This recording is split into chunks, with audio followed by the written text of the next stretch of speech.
Hello everyone, and welcome to the Fictional Vortex. So we are back with an interesting movie on what if Naruto become a sage of six paths and got the Harem of Temari. But before we start, I just want to remind you to please subscribe to my channel and hit the like button if you enjoy my content. Let's start the story. To Live Forever, Chapter 1. A Place for Everything. So it is said of Xandri. First among the high queens of Deshret, last among the rulers of Deshret. She stood alone against the great beast of calamity, that she fell defending the people. May her reign continue for all eternity in the next life. Translated from the hieroglyphics at the Pillar of Remembrance. He couldn't really remember when it was he had started coming here. He knew it had been hot, that was about it. The scorching heat of the summer, noonday sun was not something to be underestimated. When one lived in fire country, he remembered searching everywhere. At this Ime of the day the matron didn't let any of the children back into the orphanage, believing that they needed that time out to play and get some good exercise. It also helped to keep any of the kids own getting too sad at their rather paltry living conditions. The fact was a simple one: when recovering from war and the devastation that a demon will bring to your town, funding an orphanage was hardly why the first place that the money was sent. Still, it was a nice enough existence, while most of the children avoided him, usually at the behest of the other workers at the large, though crumbling, home. The matron was always kind to him.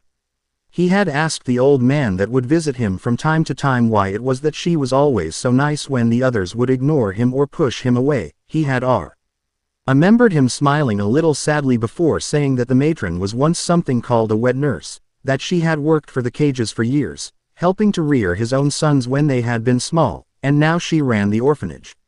It was on this day, his desperate search for a shady spot that was not taken up by the large dogs the tattooed people would have, or the ones that would always look at the clouds, that he had happened upon a rather strange place not too far out of the village, in the surrounding forests that were still contained by the outer walls of the growing city.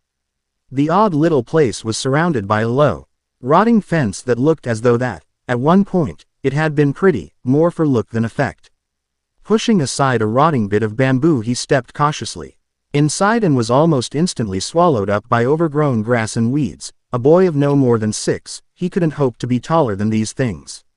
Smiling at how much cooler he was feeling already, he had moved deeper into the odd grounds and promptly fell face first to the ground, his tattered sandals catching on something at his feet.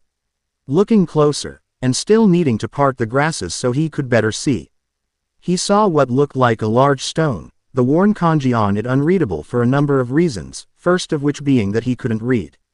He remembered idly cursing the stone before he rose once more and ambled deeper in, his eyes barely spotting what looked like the top of a stone structure through the almost suffocating foliage.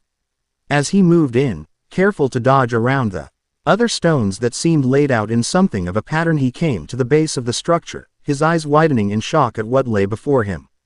The whole of the thing was large, if worn. Its load and rough stone showing that it was at one point a thing of beauty, water-worn and windswept effigies all but lost to time. However, it was the large door, flanked by odd statues that had caught his eye. Each of the large, man-looking stone sculptures were standing tall, arms before them in what looked to be, at one point, the pose for holding something quite large. The faces of the men were long washed away, but the odd hoods they seemed to have worn were still somewhat there, though he could see where they had been broken before being further weathered. Putting them aside for the moment, he peered deeper inside the doorway and smiled to himself. It was dark, cool, hidden from sight and hard to find. Perfect clubhouse. Casting one last look about the area, a brilliant smile lighting up his whisker-marked face, he dashed inside, almost instantly being engulfed in darkness and a comforting cool, slightly damp air. Letting out a sigh of contentment, he looked around the darkened room and saw that he couldn't see very deep inside at first, his eyes slow to adapt as he moved closer to the walls, his little hands coming up to run along the stone as a guide. Adorning the wall in many neat columns were odd pictures, most painted in badly faded inks and flaking stone inlay. Some images were of birds, others of people, some looked like plants or other animals or odd symbols. It was all more than a little strange for the young blonde. Slowly he moved deeper, this time being a bit more careful of the walls. The matron had always said, if it looked old, don't touch. Slipping his NDS into hole-ridden pockets. He moved closer to a large picture that seemed to be in far better shape. It still had a lot of the same images on it, but he could at least tell that it was some kind of a battle. He saw men with odd hats and long, pointy sticks on horse-drawn carriages, rows and rows of people with odd clothing and bizarre things in their hands. The things were big when compared to the people, almost as large as they were in some cases. The parts they were holding in two hands were almost as long as their arms, with a strangely shaped, curved second half to them, kinda like the hooked knives that the farmers used. But they looked like they were holding them facing the wrong way. Moving a little further, he saw those same images. This time they looked to be fighting some strange creature. The thing was massive and darkly colored, something he couldn't hope to make out in the dim light, but what he did see was that it had 10 weird little tail things coming off of it. The images showed the men swinging the odd things, cutting pieces off of the monster as the ones in the carriages charged and stabbed at the legs. Another picture showed row after row of men with strangely curved-looking sticks with strings in their hands, sticks that could fire other pointy sticks. Pictures showed a huge number of the pointy sticks raining down on the beast. He couldn't remember being more excited in his life. Only the matron would read him stories, and even then she only told boring ones. About dogs or living cookies. Right here before him was a giant picture book showing people fighting a real monster. Hardly able to keep his steps steady, he ran to the next picture and gasped. This picture showed the monster again, this time next to a bunch of strange-looking triangles and other buildings. Some like the big tower in the middle of the village, only pointier, others like the faces on the mountain. The thing that was scary was he saw just how big the creature was compared to these buildings, and how small the people were next to them. The next picture showed the huge thing with its tails pointing all over, and a ball of fire coming from its mouth, destroying the buildings and killing the people. Naruto felt a flash of anger and sadness wash over him. Was this what these stories were like? They were supposed to be heroes beating the monsters, but all these people were dying. With a slight pout, he moved up to the next picture and gasped. There, standing on top of one of the weird, Hokage mountain-like buildings, was a really pretty woman, pretty like that purple red girl he had seen going to the academy and her red-eyed friend. This one looked like she had long black hair, a strange thing on her head like some of the other people on the carriages, but hers was even fancier. It looked to wrap around the back of her head and kinda fan out, and covered the top of her head completely, like when some of the kids would put pots on their heads and played samurai. At her forehead there was a picture of two snakes wrapping around each other to make a neat little symbol. She was wearing what looked like a long, white dress, like the people with the white eyes would wear. In one hand was a long stick with a snake on it, and her other hand had a big claw. She was standing on top of the mountain alone, all the other people hiding behind her as the monster came at her. That was the end. It was too dark to see more. The young blonde wanted to scream. It wasn't fair. How did it end? He'd never heard of a pretty lady being the hero in a story. Now he found one and he couldn't find out what happened. Quote, "This is the worst day ever." Kicking at the dust at his feet, Naruto slowly started making his way back towards the entrance, the doorway so bright that it was hurting his eyes. Squinting at the sudden pain, his foot caught something, making him spill onto the floor and let out a yelp as he scraped his knee. Rubbing the damaged limb vigorously, he glared at what he had tripped on. His eyes widened. A hall. Best clubhouse ever. With a massive grin, the boy sprang back to his feet, unmindful of his slight limp, and made his way down the side passage. As he moved a bit deeper, and seeing that the hall lacked all forms of lighting, he knew he wouldn't be getting far without risk in getting lost in the surprisingly large building, never noticing that as he moved deeper the hall would tilt downwards. Just as he was about to give up his exploring for the day, he spotted it, something large and white that seemed to soak up what little light was in the room. There, before him, sitting on a large, slightly glittering chair, was the woman from the picture. Shock and no small amount of fear washed over him as he stared up at the woman, one hand still holding her odd staff, the other brought up over her heart and showing the long, two-pronged claw he had seen from the mural.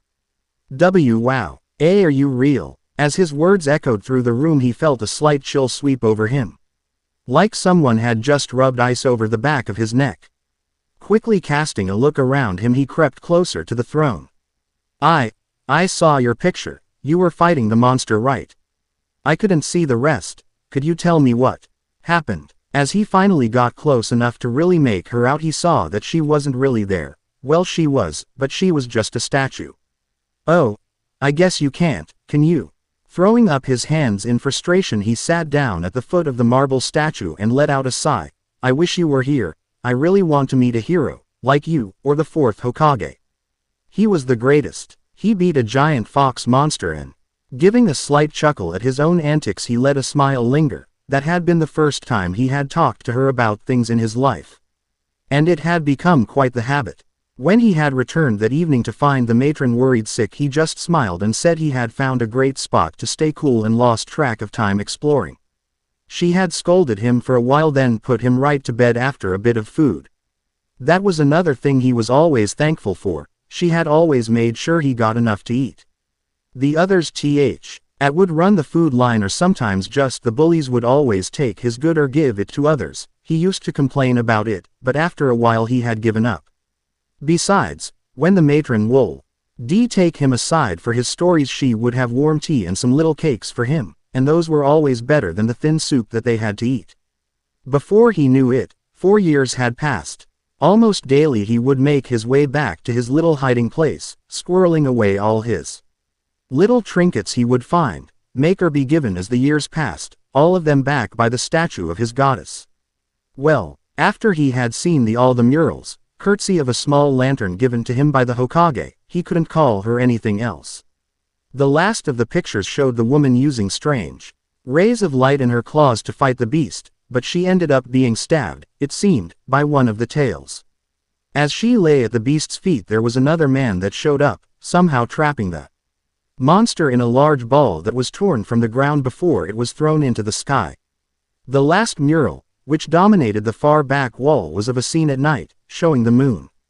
The whole of their city, if not her people, were in ruins. He knew there was something of them that had lived. This tomb was proof of that, but with no way of reading the script, or even finding out the name of the man on the throne. Then he was largely out of luck. At the time he thought it was a good, fitting name, Megumi, and as the years passed it just seemed to grow so by the day. He was hoping that title would mean something today. Making his way through the overgrown grass once more, his head now visible above it, he made his way back into the tomb, down the corridors, whispering his greetings to the ghosts of memories that filled the halls. The dusty floors that had once muted his steps were now cleanly swept and carefully cleaned. Interspaced along the walls, away from prying eyes that may catch the light from outside, were more of the lamps that he had managed to buy or trade for over the years, setting them where it looked torches would have once stood. Making his familiar turn, he found what had, seemingly, always been there. His goddess he had found 4 years ago. Hey Megumi-chan. It's me again. Taking a moment to light a pair of lamps, causing the large room to glow in the artificial light. And showing her in her true magnificence, he stepped closer before settling to the floor beside her, a lamp at each side of the throne. Once he had gotten light in here, he had been shocked at what he had found. There was the form of his goddess, perfectly smooth and immaculately detailed marble adorned in riches the likes of which he knew he would never see elsewhere in his life, sitting atop a golden throne that had been encrusted in jewels made to look like beetles, serpents and scorpions. Her body, seemingly, was once covered in cloth, as the statue was quite nude, save for her headdress and a section of upper armor, bracers, belt and greaves. Her face itself had deserved immortalization, if he had anything to say about it. Perfect cheekbones, slightly tapered chin giving her an air that reminded him of delicate porcelain, a gently curved nose and a regal mouth that at the same time, he imagined, had the gentlest voice he could imagine. The chest armor was in a large half circle made of straight bands, not unlike the feathers of a bird, alternating blood-red metal and some kind of green stone that he knew was valuable. The odd armor then swept up her throat in the same alternating bands. Her hair was cast in stone as well, a lusterless black that was well manicured and shone in the light of the room in brilliant contrast to the rest of her form, the black stone almost drinking in the light even as it shined. The crown she wore styled in the same fusion as her chest armor, though the solid green stone serpents caught the light in a way that made them seem a lighter shade. Wrapped around each of her arms were more of the snakes with 2 long belt knives at her thighs had a deep, purple stone inset in the pommel and the hilt, the knives, sheaths adorned in a.s. hinting yellow metal that he just knew had to be gold, as well as more of the black stone flanking a central strip of gold. Naruto pulled his knees to his chest, hugging them tightly as he rested his head on them. Unmindful of his nicest set of clothing, dark brown pants and a black shirt the old man had bought him, getting dust all over them. She's gone, Megumi-can. She's gone and now I'm all alone. The old man won't have time to come see me. The new matron kicked me out with just these clothes, and these, I stole them from Kasa, the matron's room. They were her favorite hairpins. Naruto pulled he little set of jade cones from his pocket, one of the tines broken from the outer edge, probably from where they forced him from the home. The top of the artfully carved cones showed a single lily, inlaid with some kind of white stone. Megumi-chan, if you can you keep an eye on her? She was always really nice to me.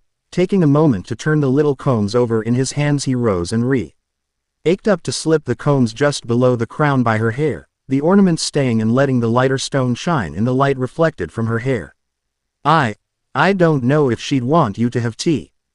But I do. You're the most important person in the world to me. Looking up into the endless black depths of the statue's eyes, the hollow void seeming to draw him in, he fidgeted. Is it all right if I stay here tonight?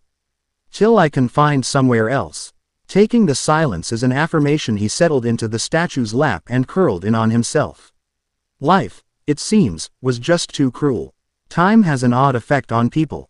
Some become more attuned to their surroundings and those they are with over the years. Others will gain wisdom, able to give you some of the best advice you can imagine, or possess a singular insight into situations. Still more will either become calm and cool, able to calculate and understand situations as well as people, but possessing a cold logic, uncaring of the human element. Naruto. Over the next 6 years he would gain a bit of it all. Empathy for those that were not unlike him. Outcasts are those that have suffered so much that they just disconnect. Insight into situations and conflict that only an outsider can glean, and a calmness when he focused that would belie the large reserves of energy he possessed. This last aspect is what those in the academy would know him for. While he was no Nara, he did currently hold a solid position in the middle of the pack, something that was obvious to the teachers, as the blonde would only answer half of his tests or not bother to throw all his weapons. He knew what he needed to pass, and he didn't want to draw any undue attention to himself. He was under no delusions that people were more than a little confused as to how he had survived so long after the orphanage had kicked him out. Eventually the Hokage had found him, got him signed off as an adult and given an apartment as well as a stipend to live off on, but upon arriving he had made a decision and instead got a new teacher, a chunin named Iruka, to get him a few storage scrolls, and quickly packed up everything he could and returned to the safety of the tomb. It was odd. Ever since he had asked Megumi if he could stay there, it had seemed all the more welcoming, the light from his lamps seeming to reach that much further, the food he would cook would taste that much better. Not wishing to impose on his goddess, he set up his bed and things in another of the chambers that he had found in the structure. That was another thing that had really surprised him. Every time he went to try and explore, something new he would seemingly be there for him to stumble upon, new halls, tunnels, recesses, or even whole chambers. In one place there were giant statues that reached the ceiling, each one bearing a strange, animal-like head. Birds, dogs, lizards and snakes, 8 of them in total, each holding massive weapons that would decimate anything they fought. Another room seemed to be an armory of sorts, holding more of those oddly shaped swords. What he learned were bows and spears. Opposite of them were row upon row of shields and other smaller hand weapons. Throughout it all, he remembered the matron's words, "If it's old, don't touch it." He was no fool. When he had really gotten into exploring the tomb, he came to understand that it was far larger than he thought it was. The halls and chambers twisting deeper and deeper underground and hooking back in on itself so it didn't become a sprawling complex. The only thing that kept it from being owned by the sewer workers was its position so far away from houses or businesses. Still, it was a great place to live, especially after he had officially moved in. Every day after his classes he would head back to the apartment and linger for a few hours, always studying or working on his chakra control, at least until he was certain that he had no more prying eyes on him. Then he would slip out. Through the roof access he had and would make his way through back alleys and tall grasses, using the time to work on his stealth, then would have a simple supper before more training, the larger chambers. Halls, staircases and materials in the tomb affording plenty of training opportunities. Hay bale targets, a stone pillar that he would carefully wrap with a spare futon to use as a striking post, long. Twisting hallways and steep stairs for speed and reaction training, stones and rope to add weight to his body for physical training. Indeed, the tomb afforded him all he needed, he had even found. In one of the larger halls that held more ceremonial-looking weapons, images on the walls that acted something like a manual, showing fighting styles both with and without weapons, quickly showing the blonde. Albeit in an abstract fashion, how his stances should look, how to wield the large weapons as well as the small. He did think at times that the place seemed closed in, stuffy, but whenever he would think that he would see all the images and murals that showed the life of these people and would smile a little. He may not understand the language, but he still felt, somehow, like a part of them, learning their styles. Taking up some of their dress. Honoring the statues that even he could understand held a religious meaning to them. That was something that had always confounded the teachers.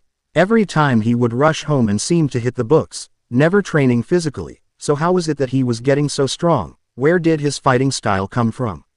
Then there was his clothing. Over the long years he had began to adopt the calm, regal look that he had seen on the statues of the tomb, a look that was rather unnerving in one so young. Even the clothing had come to reflect his new mentality. Rather than wearing t-shirts and shorts, pants or even mesh shirts or jackets, he instead kept himself wrapped in a long, pale brown cloak, as though he were traveling through Suna. Then when he got to class would take it off. Beneath it he wore a simple, white tunic with a curious half-cape over his shoulder, gathered at the chest with a wooden clasp in the shape of a scorpion. Leavening his arms bare and showing the results of long hours of hard work. Simple loose pants tied at the ankles and a woven reed sandal finished off the odd look. The clothing was simple, and shockingly effective. On one side it was a soft white linen, on the other was a deep black, shrouding him as he would need. Due to all the heavy training he did, inside and out, he had a moderate tan. That helped to hide him in the foliage of the village even better than the so-called experts. In their class, only needed to use a bit of wet ash to break his pattern and move deeper, vanishing almost entirely from the teacher's view. So it was that he had become as much of an enigma as he was known. Finally the day of the graduation exams had come and he knew he would have little to worry about. The intensive training he had been doing using a variation of the leaf balancing exercise had ensured that he had enough control to use the bunshin. He had been one of the first to understand in us. Both the substitution and the transformation techniques. His variation was simple. He sent out a small amount of chakra into the sands that coated the floor of the tomb and would then slowly pull it back once it had infused the earth. Pulling it with his chakra and keeping a small amount cycling through the area, keeping the sand or dirt clinging to his body before pushing it further up, eventually letting it cover more and more until he felt his control start to waver, then would push just that little bit more, forcing him to adapt and his control to grow, before he would move out of the tomb and drop it off. Then he did it all over again. Day in and day out. All right Naruto, you're up, first the henge, then the kawarimi, then 3 bunshin. Yes, Iruka-sensei. Now just try your best Naruto-kun, go slow and try and relax. Yes, Mizuki-sensei. The pair that sat before him always mildly unnerved him, but they also never went out of their ways to bother him, something he was thankful for. First he made a simple ram symbol, focused his chakra into a shell around him and willed it to take the shape he desired, in this case Mizuki-sensei, complete with the little rag he would wear on his head that sported his headband. Next he swapped himself with one of the logs provided for the class for their substitutions, though some part of him noticed that the pull was off, that it seemed to take more chakra than it should. Still, he poured more into it and succeeded with his swap and moved on. Last came the bunshin, something he had pulled off every time in class without fail, yet still, he felt that odd pull. That more chakra was needed than should have. A clone required a level of finesse that could be troublesome should he just pour more into it like he had with the kawarimi. Stopping his channeling of chakra for a moment, he looked to his teachers. "Forgive me, Uruka-sensei, may I ask a question?" Uruka had to hide the small smile that threatened to take over his features. Naruto had always been quite respectful of those that had earned it, and apparently he had ingrained himself to the youth when he had first been approached by the boy. He knew he had had a hard time of things, failing the first 2 years at the academy before his removal from the orphanage, and wanted to help the struggling student as much as he could. To his joy, the boy had taken to his lessons with a thriving passion, taking every session to heart and remembering things instantly that were taught in his first year, that others couldn't recall with the help of their notes in the books. "Of course, go ahead Naruto-kun. Sensei, it seems as though I'm having trouble focusing my chakra today. It's probably just the nerves. If it takes a few moments longer, will I be failed?" Mizuki looked ready to speak, but Uruka raised a calming hand. "While yes, this test is in your proficiency in the technique, recognizing your limitations in the field and adapting is just as important. Also, you're the last one to be tested today, so take your time." Both Uruka and Naruto chuckled at the little joke before the blonde nodded and carefully started to gather his chakra, paying attention to the rate of the odd pull that he was feeling coming from all around him, like something was trying to drain his chakra. Finally understanding the rate that he was losing the chakra, Naruto quickly flew out the 3 hand signs needed for the technique, and, with only a slight pulse at the end to up the number, released the chakra, causing the room to fill with smoke for a moment. The instructors were stunned for a full minuet. They had required only 3 clones, yet Naruto had just produced over 20 of the illusionary blondes. "And Naruto, well done. I can see that you still need to work on your control. But you did an excellent job in making your clones. I'm proud to say that you graduate. Come up and get your headband, ninja of Konoha." Naruto gave a small bow, his face split into a wide grin as he moved up and took a pale white headband, something that matched his clothing, and wrapped it securely around his forehead. He spared Uruka a small smile for the thoughtfulness of keeping on of the white ones in reserve for him before he moved back outside to wait with the others. Seeing the others all happily greeting parents, siblings or guardians caused a slight twinge in his heart. Absently he thought back to the matron. How those little combs would look in her russet hair, the kind twinkle in her green eyes as she would sit him on her knee and read to him, the little cakes she would make. At the same time he thought back to his goddess and smiled. Her gaze was always on him in the tomb. Somehow he knew it, as insane as it sounded, and he knew she would be proud of him. He couldn't wait to get home to tell her. He heard snippets of conversations drifting through the crowd, some of praise, others commenting on where they thought they would rank, all very normal. Then there were the ones directed, somewhat, at him. The half-muttered insults or comments of amazement that they would let a freak like him pass. Again, it was all very normal. When they were all called CK inside, Uruka told them about needing to be back at school this time next week in order to get their team assignments as well as further instructions on their expectations on their new positions as ninja of the village. The whole of the class was walking a bit taller that day as they started to file out. Those that had failed were somewhat buoyed by Uruka's insistence that there was always next year, and that not everyone could pass, as there simply weren't enough instructors to go around. As Naruto was about to leave, opting to be the last for his own reasons, Uruka approached him and clapped a hand on his cloaked shoulders. "Hey Naruto, how about I take you out for a bit of ramen to celebrate my treat?" Naruto let a smile play across his features and gave a small nod. "I'd like that, Uruka-sensei. Just let me go drop off some of my things and take care of some stuff. I'll meet you there in a few hours, is that all right?" The scarred Chunin gave a small nod and patted him on the shoulder before they parted ways.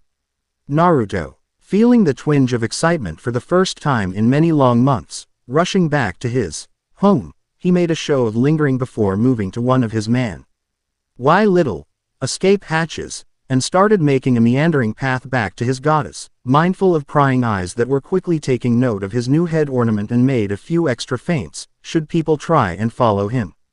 Like on his birthday. Finally reaching his home, he moved cautiously inside, carefully sidestepping the traps he had lain and turning on a nearby lantern before moving deeper. Reaching the statue of Megumi, he smiled. A radiant thing made all the brighter by the well-manicured room, the figure that dominated its center. putting his things aside, close to one of the little hiding places. Just outside of the chamber, moved closer to the throne before dropping to one knee and bowed his head, arms crossing at his chest as he had seen some of the people in the murals do. Megumi-chan, I've done it.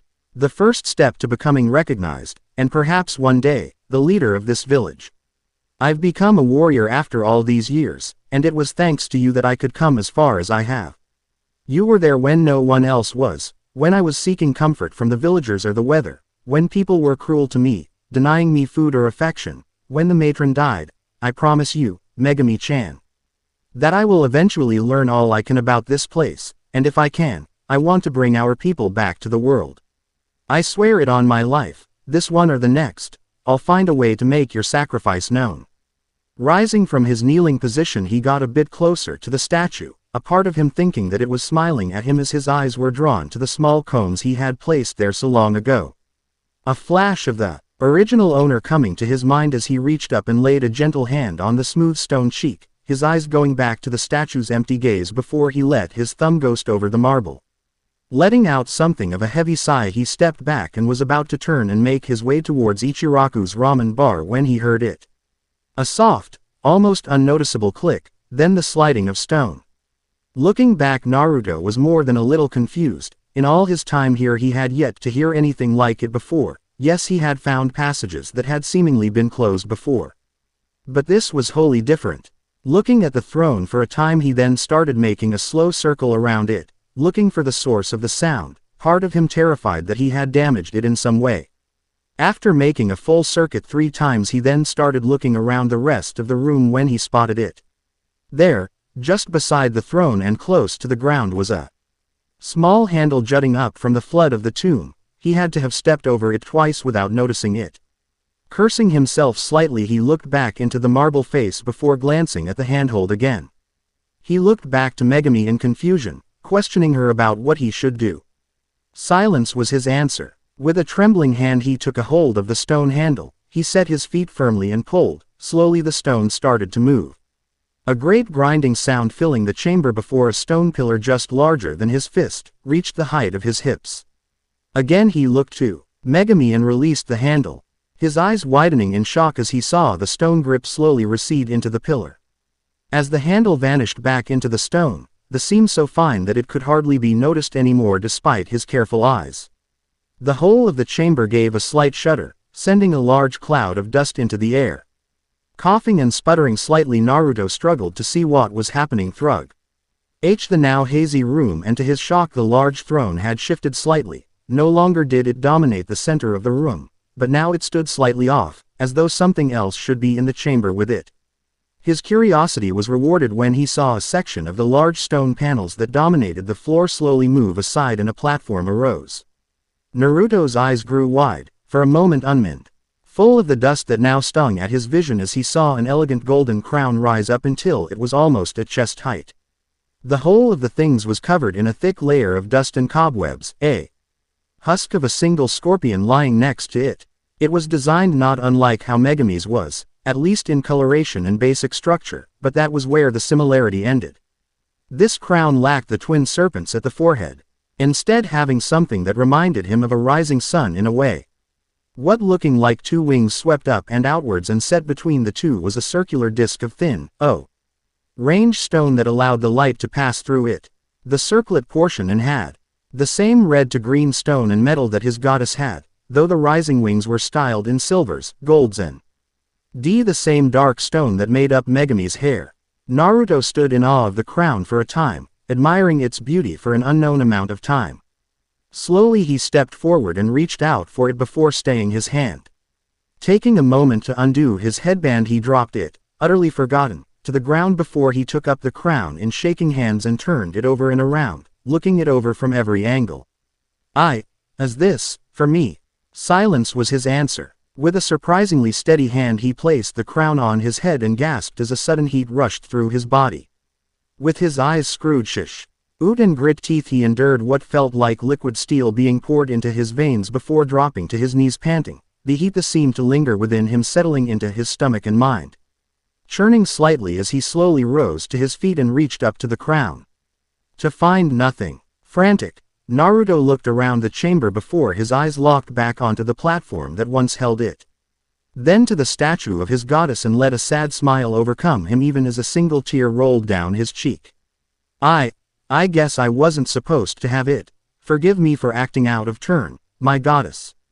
Absently whipping the tear from his face, he stooped and picked up his headband, tying it securely over his head, not unlike how he saw many in the murals wearing their headdresses before snatching up the bit of money he had squirreled away. Intent on buying an extra bowl of ramen tonight to help settle his nerves, before giving one last bow to the statue and, extinguishing a lantern, left the tomb for the ramen stand. The whole of the night he had been dwelling on the strange occurrence in his home this night. It had made little sense, had it even happened at all. There were no signs of the crown at all, though he still felt the slight tingle in his fingertips from where he held it, the weight on his brow of the metal and stone, the elation he felt at being given a gift by his goddess. The crushing despair of having it all taken away. The ramen had been largely tasteless to him this night. While it had never been his favorite food, this night it just seemed that much more empty. Maybe he should have tried dango. Still, the company had been nice. The trio had easily picked up on his rather somber mood and had done their best to cheer him up, all intent on what would make the rather upbeat teen seem so down. He just smiled and told them it was nothing before going back to his meal. He didn't get any extra ramen that night after all. His musings had been interrupted, however. Hen and Anbu arrived to give Iruka a set of orders, the whispered command making the chunin pale before he quickly tossed some bills onto the bar top and rushed off, apologizing for his abrupt departure. He quickly leapt to the rooftops and made a mad dash to the tower. Exchanging worried glances with Ayame and Tsuki, he wished the two a good night and started making his way back to his home, unmindful of stealth at this later hour. Especially considering that most of the ninja force was apparently scrambled for some form of mission, the civilians all hidden in their homes in fear of what may be going on. Reaching the tomb, he was just getting ready to head inside when he spotted it. The disturbed grasses that showed that someone other than him had been there. The light of the waning moon out for him to see the clear signs of heavy footfalls that lay down the almost reed-like grasses that surrounded the tomb's entrance. Steeling himself, Naruto pulled a pair of kunai from the weapon pouches hidden in the layers of his kilt-like clothing and slid into one of the loose stances he had learned from the tomb, one hand above his head, elbow bend, while the other was pulled loosely to his side. Not unlike those who were ready for a solid straight punch, but with his blades held firmly in place for the thrust. With slow, gliding steps he moved around the outside of the little graveyard and, seeing the direction that the tracks had gone, quickly moved after them, intent on finding out just who it was that may have discovered his home. As he moved deeper into the forest, his ears start to pick up the telltale signs of battle, steel ringing off of steel in the distance, as well as the steady, thumping claps of flesh impacting flesh. Gritting his teeth, he crept closer and had froze. There, poised over Iruka with a short sword, was Mizuki, a set of massive shuriken at his back and a large scroll propped against a tree close by. I have to say, Iruka, you put up a better fight than I thought you would for a simple career teacher. Most of us only put up with those snot-nosed little shits as part of the duty, but you honestly like the little brats, don't you? Iruka grunted as Mizuki placed a foot on his chest, causing broken ribs to grind painfully in his chest. More than I ever did you. If anything, Mizuki's smirk grew. You wound me, Iruka-kun. Wasn't I your best friend, your teammate? You're a traitor. With a lazy tilt of his head, the silver-haired teacher avoided Iruka's bit of phlegm, spitting. Is that all you can do? I expected more. Mizuki stooped lower and brought the short sword to the man's throat. Any last words? A small trickle of blood flowed from his mouth before a small smile graced his lips. Behind you. The traitor's laugh was long and loud. Seriously? Behind you? That's the best you can come up with? The man's eyes widened as he felt the steel slicing into his flesh. Just above his kidneys a pair of knives had found their mark. Staggering back, he turned and spotted the oddly dressed blonde, his hands passing back into his strange skirt and pulling another set of blades. You. Me. Naruto let fly with another pair. His perfect aim spoiled by the man tossing himself forward and rolling away. Even as he moved, he pulled one of the massive shuriken and brought it before him as a shield, the knives that had wounded H. I am falling away with the sudden movement. Not for the first time he was happy about the thick vest and how effective it could be at slowing blades and limiting wounds. What could have been a deadly BL? Ao was now little more than a nuisance that he knew he would have to treat before he made his final escape from the village. Missed me, demon brat. Did I? Who says it was you I was aiming at? Mizu. He stiffened as he heard the sound of steel slicing through the air and spun, whirling the large shuriken in his hand and deflecting the somewhat clumsy throw of his teacher. My, Iruka-sensei, that was poor form, C+. Despite the situation he smirked at his student, you try throwing straight with broken ribs. Sobering a bit he forced himself to his feet, one hand absently holding his chest. Naruto, go to the village and get help. Mizuki's stolen a scroll with forbidden techniques and must be stopped, I'll slow him down. With a curt nod Naruto turned to follow his orders, understanding if this should fall into the wrong hands it would cost many more lives than that of one Chunin and one Genin. Oh, are you sure about that, Iruka-kun? After all, this scroll holds some rather interesting things about our blonde here. Mizuki, don't say another word, as it stands you may get life in prison, but if you Oh, I think I'd rather take death, those cells are just dank. Now then Naruto-kun, would you like to know a secret? No, you mustn't. Naruto's confusion was almost palpable as he turned back to the clearing to see Iruka trying to force his legs into propelling himself forward. But if the blood coming from his mouth was any indication then the scared Chunin was already in serious trouble. Mizuki just stood with a sadistic grin as he stared at Naruto. Oh but Iruka, you think that your favorite student deserves to know the reason he's hated? Why no one would adopt him? Why it was that he was given such a crappy little apartment and so little money to live off of? What? Naruto, don't listen to him, he's just going to lie to you. A sickening choking sound filled the clearing as Iruka dropped to his knees, arms wrapped around his chest as he coughed up a gout of blood. Naruto was moving before he realized it, trying to get to his sensei's side only to have the large shuriken impact the ground before him, stopping the blonde dead in his tracks as Mizuki pulled the other large blade. Now, let your elders finish speaking before you act. Naruto, if you knew the truth then you would hate this village as much, no. Maybe more than Orochimaru-sama himself. Naruto, you were the nine-tailed fox. The teenage blonde froze. He was a demon. Suddenly all the looks, but muttered comments, the people at the orphanage, it all made sense, that's why no one wanted him. That's why Megumi rejected him. And Naruto, it's not true. The fourth, he sealed it. For Iruka, the world went dark. That gave him pause. That marking on his stomach he couldn't understand, it was a seal. He wasn't the fox, it was inside him, but that didn't make him it any more than it making it him. Turning cold, blue eyes on Mizuki he felt his chakra spike as his emotions surged. And that odd warmth that had been stirring in the back of his mind and stomach grew hotter. As his chakra peaked, the massive wave of blue energy becoming a visible thing around him, something that shocked the former Chunin to no end. He felt it, the same white-hot burning coursing through his body and penetrating his mind, his vision filling with spots before things started to become clear.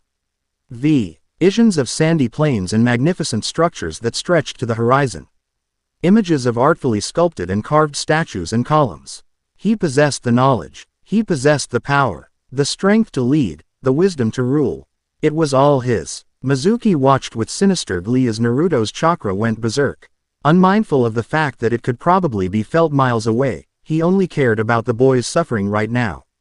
Hell, if he pushed him just that little bit more he might break the seal and let the demon ravage the village once more. Orochimaru-sama would be so proud. As he watched, idly spinning the shuriken as he debated on how to make Naruto go that much further he saw it.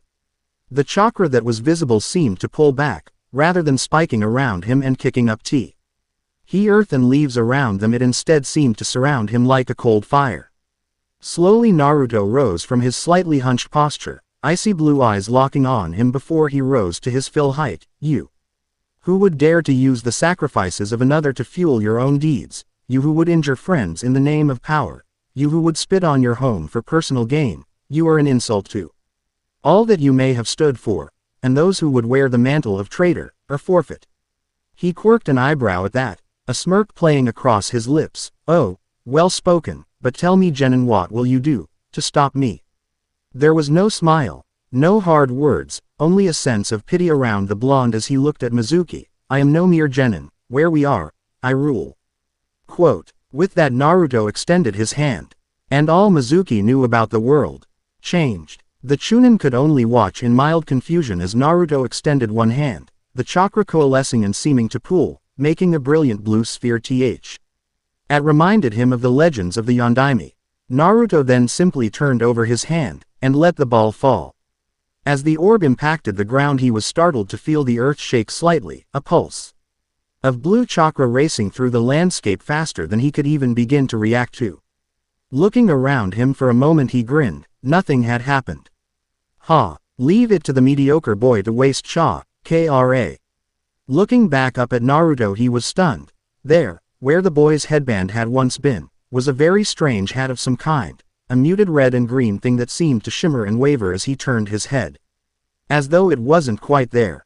Following his line of sight he saw him looking at one of the little clearings, a largely bare patch that he had been sitting on trying to decipher so me of the jutsu in the scroll before he had been so rudely interrupted. There, in the earthen patch, something stirred. Mizuki gripped his shuriken a bit tighter as something seemed to travel through the earth, swirling slightly, as though it were softening it somehow when he felt it, a deep shudder in the ground once more, like something had broken deep beneath the earth. Sentinels at the portal of eternity. Mighty guardians of the king. Arise. Mizuki felt the hairs rise on the back of his neck. King. Guardians. The earth shifted, and a carefully bandaged hand appeared from the ground. What are you doing? What kind of jutsu is th? Mizuki was cut off as a long, bronze blade erupted from now sandy soil, the oddly curved thing looking like a katana blade that was far too broad. Curvy. Ing back down to still be hidden by the ground. The hand that had emerged gripped at the earth as best it could, seeming to pull itself up slowly. More and more of the cruel-looking weapon began to emerge. Then what looked to be a golden serpent, and a bleached white helmet. Mizuki let out a keening wail as he watched this thing pull itself from the earth. That wasn't a helmet, it was the top of a skull. More and more began to appear. Thick, bronze armor. The body wrapped in tattered bandages that did nothing to hide the pale ones beneath it. A thick belt with a skull at its heart and something like a loin cloth. Mizuki backpedaled quickly from the skeletal warrior that was now almost fully free before seeming to notice that he still had his weapon, his fear at the moment blinding him to all else before he suddenly felt the comforting weight in his hands once more. Quickly he snapped his wrist, spinning it quickly and turning it into a great saw before throwing it with all the strength he could muster. The thing rotating in the air and finding its mark. The sounds of brittle, shattering branches filled the air as the shuriken tore through the skeleton's chest, shattering ribs and descending the bronze armor, scattering across the clearing, its arms falling away as its head rolled across the ground to come to rest before him. With a victorious cry he brought one foot down, shattering it into nothingness. Pathetic demon. You think something like this could beat me? I'm a Chunin. Nothing short of an army can stop me. Naruto just looked at him impassively for a moment before slightly nodding. An almost regal act, as you wish. Mizuki froze as he heard that same odd clattering and shifting of the earth before turning. There, standing in almost perfect military formations, were another dozen of the warriors. All holding the same, massive curved swords, each as long as they were tall, but each were held easily, as though they possessed all the strength in the world. As one the skeletons stepped forward, and began to spread out. Mizuki leapt onto one of the surrounding branches, watching as the things began to fan out, taking positions at the foot of each of the trees. One of them, this one holding his massive blade easily in one hand, the other with an equally large emerald green shield, moved up to the scroll that he still had propped against a tree. He said as the warrior dropped the shield to scoop up the scroll, quickly making its way over to Naruto. With a roar he pulled a brace of kunai and let fly. However, to his dismay, the iron darts only claw. Ttered weakly off the bones before falling to the earth. He would have to go bigger. Quickly the Chunin began to move though hand signs, Doden, Doryuso. He slammed his palms into the trunk of the tree, willing his chakra to race through the wood and into the earth. At once the newly churned ground seemed to flow, coming together and hardening before lashing out, forming several massive spears that pierced through the warrior and shattering him, not unlike how his shuriken had. With a triumphant grin he pulled another set of kunai, ready to throw them at the blonde when he felt the tree he was on shudder. Looking down he felt his jaw hang loose. The entire trunk of the massive thing had shifted, the mark of a shockingly clean cut that had lain the tree low clear even in the dim light. Quick! Kaylee the Chunin made to jump again only to gasp in horror. All the other trees around him were falling as well. One of the prime rules of war: if the enemy goes to ground, leave no ground to go to. His eyes widened at the voice whispering into his ear as he felt a foot planted firmly in his floating rib, the bone giving under the force of the strike as he was propelled to the ground, slamming painfully into his own hardened spears. Only luck saving him from being skewered. With a growl he made to rise only to feel an icy grip on his wrist. Looking up in confusion he lets out another whimper of pure fear. There, staring back into brown eyes, were the soulless black voids of a skull. His free hand came around hard, kunai still gripped tightly, and pierces the bone cleanly through its odd circlet. The golden serpent falling away just as the head did. But still it did not let go.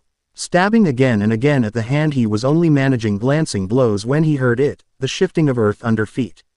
Turning slowly he saw them, the whole group, now almost 20 strong, surrounding him, their blades held high to strike. I will give you one last chance, surrender. Alright, I yield. A wise choice. Naruto looked to his men, and gave a curt nod. At once the 20 warriors gave a sharp twist of the weapons in their hands, turning the blades to their backs before bringing all 20 down at once. Mizuki's cries filled the clearing. You have done well, my children. Gather the fallen and rest. I will deal with these. Silent visages turned and began to collect the pieces of armor, bone and weapons before they turned as one large column and began to march back to their homes. All heading for the tomb. Naruto collected the scroll quickly and slung Iruka over his shoulder in a fireman's carry. He spared a glance at Mizuki but knew he wouldn't be going anywhere. If he died, he died. They had a good idea where he was heading after his Orochimaru-sama comment. Wasting no time he made a beeline for the village. First stop, the hospital. His debriefing had been an interesting one.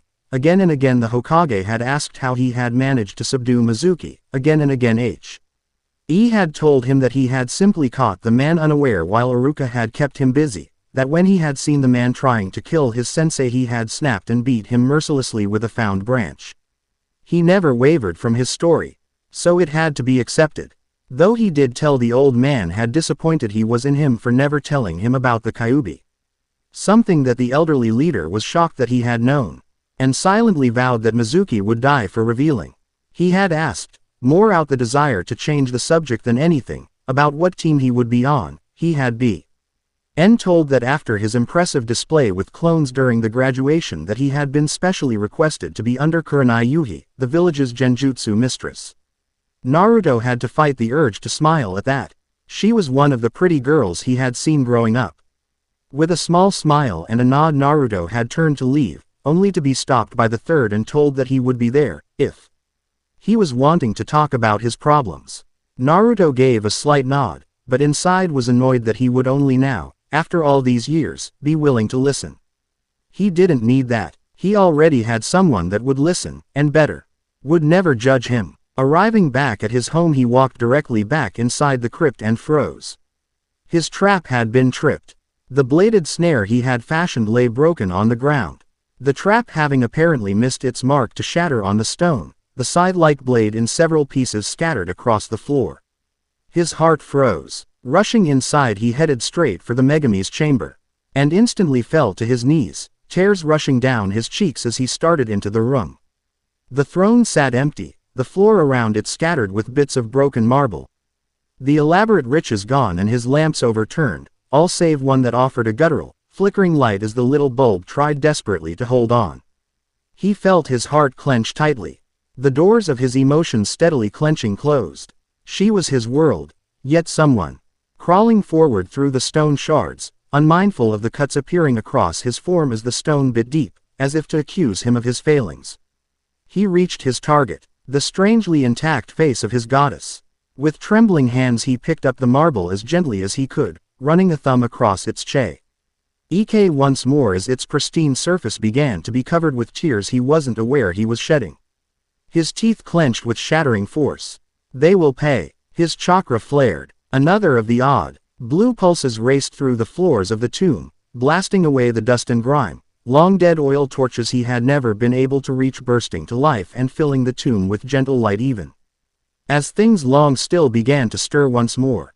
Holding the face a bit closer he saw that the way it had broken had left it concave and smooth, not unlike a mask. With a bitter smile he placed the shattered stone onto his face, using a small flow of chakra to hold it in place.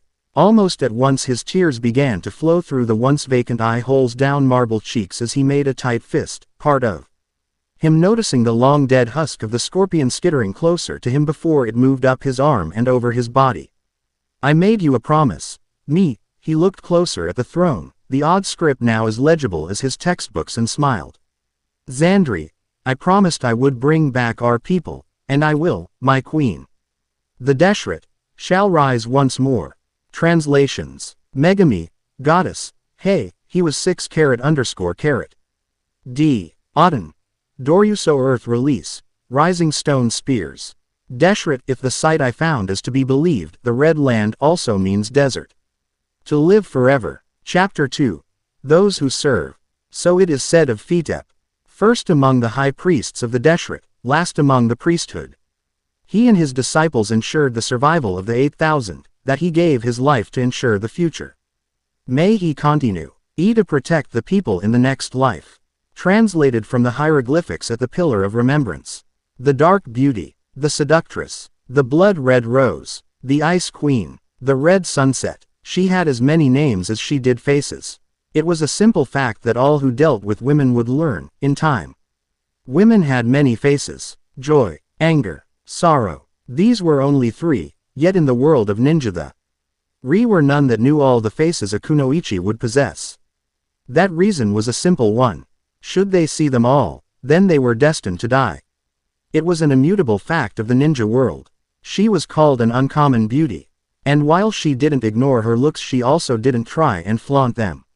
If she had to judge herself, she would say she was a little too short in her mind, her hips a bit too wide. An unruly head of hair that refused to be tamed and bizarre eyes that, in the right lighting, would scare even herself. There were few that would agree. Kurenai Yuhi was her name, and for once, she was having a good day. Very few men had approached her. Many of the civilian girls in the village were being a bit nicer for some unknown reason. She just got her first genin team, and the hadn't been a single sign of Asuma all day. Even Anko, her best friend, had been in an uncommonly good mood, something about having a new toy to play with that always made her shudder. Ever since her problems with her former sensei, she was a bit too quick to cut, but at her core was still the same fun-loving girl she had always been. It was just a pity that so few others could see it. Most seemed to think that she was a promiscuous woman due to her style of dress and panache for flirtatious behavior.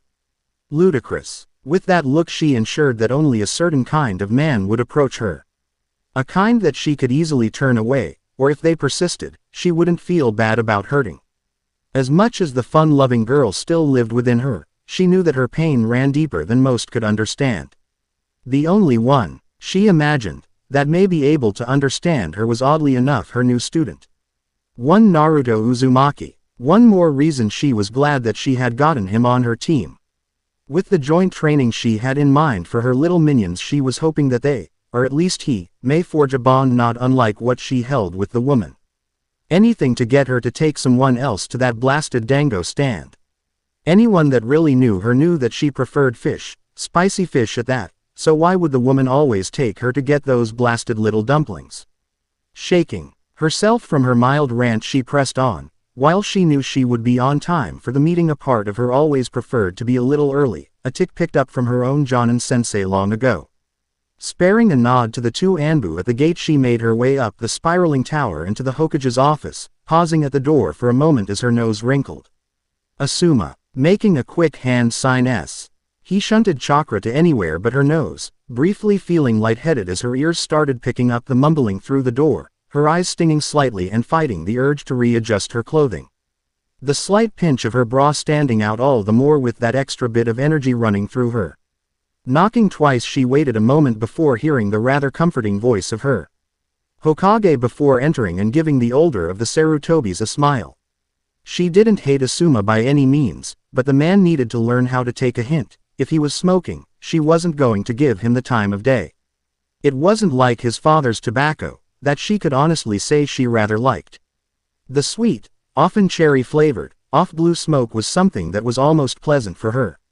However, Asuma tended to prefer the raw tobacco from AIM. The rather industrial village had those pollutants seep into their leaf, and it was something you could smell and taste in the air. Something he would never take into account. She had done everything short of yanking the pack out of his vest and incinerating it to get the man to take the hint.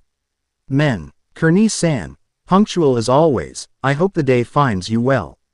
Yes, Hokage-sama. Quote. Smirking slightly, the elderly leader waved her off somewhat. Now, the meeting hasn't started yet, no need to be overly formal right now.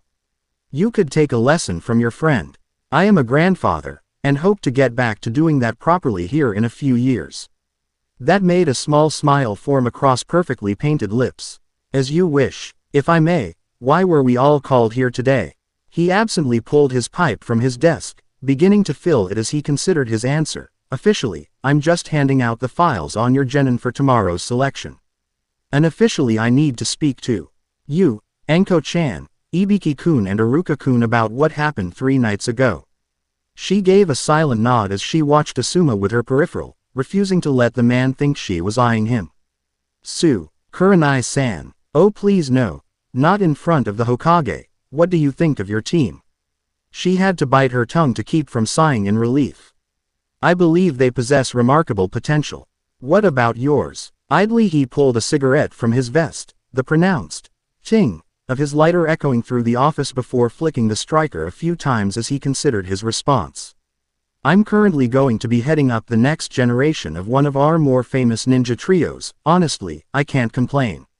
Though I'm going to have to rely on their clans quite a bit, but you've got a weapon freak, a Hyuga, and the outcast. All 3 I think should have been last picks, but you had the first choice. Why pick them? Why not the Uchiha, the Haruno or the Yamanaka? She ground her teeth slightly as she moved closer to the Hokage, the smoke already grating on her, though the apparent lack of faith from her fellow jonin may have played a bigger part in that. My team, Asuma, is of little concern to you, though I suppose I'll humor you. I chose the 2 most promising kunoichi in the class, something I know you understand, as well as a boy that I believe was overlooked in the school due to a situation beyond his control. You saw what I did. Making 23 clones like that is almost unheard of for a genin. If I can hone that skill into wide-range genjutsu, then he will be a force to be reckoned with. Hinata has perfect control, can be an expert tracker, and is already showing a skill for medicine. Tenten looks up to one of the Sannin and is stopping at nothing to get to her level. Trust me, my team is going to be a powerhouse when I'm finished with them. Both Sarutobi were doing their best not to shrink away from Brunette. They didn't realize how fiery she could be when pressed. Come now, Kurenai-san. I'm sure my son wasn't trying to be insulting. I happen to agree that these 3 have great potential. Young Anko will be assisting in your training. Yes, she nodded. She's still officially not allowed to take a team, yet still desires to teach, so I offered a hand, and with the limited number of Nuke Ninkami Ingen, I thought it better to keep her busy. A bored Anko is an interesting Anko. Ooh, Kurenai-chan. Talking about me behind my back again. She froze at the purring voice, 2 hands snaking her midsection to lightly rub her belly as hot breath washed over her ear. Her yelp was not terribly dignified, though the laughter from the 2 men didn't help. With a rough clearing of her throat, she pinched one of Anko's hands hard, causing the woman to squeak and pull away. Anko, behave. Kurenai couldn't hide her smirk any more than the Hokage, while Asuma was starting to wonder if he had missed something. So what are your thoughts? She gnawed on her lip for a time before smirking. It's almost a perfect balance, not over-specialized, and not weak in any one area. The blonde will be the heavy hitter from the looks of it. The Hyuga has almost perfect chakra control and decent reserves thanks to her fighting style and can be a melee beast if we break her out of that shell, and Buns here, with a little coaching, could get as good as me at extracting information. I'd say a perfect deep recon, capture, retrieval or assassination team. Kurenai gave a curt nod. Oh yes, she had hit the nail on the head. Although, it says here you're wanting to turn the blonde into a genjutsu user. Why? Primarily due to the fact that he has such remarkable control, despite having such massive reserves. With that kind of power he may even be able to develop a genjutsu that could fool the Sharingan. Anko let out a low whistle, the look in her eyes showing just how quick her mind was working. I'll be damned, assuming he could increase the power and maintain control, and that's a big if. He could convince the body that the injuries or the setting was real, he could actually manage to kill if he does this right. My thoughts exactly. You're not planning on trying to get him to use it, are you? Anko looked to the Hokage like he was covered in something foul. You, of all people, ask me that. The elderly leader flinched at the pain in her voice. The very idea of using power from another was sickening to her. He knew as much, but really, who wouldn't feel that way if they had been through what she had? Forgive me, Anko-chan. There are times that even a professor can be absent-minded. A soft knock echoed through the room before he called for the person to enter.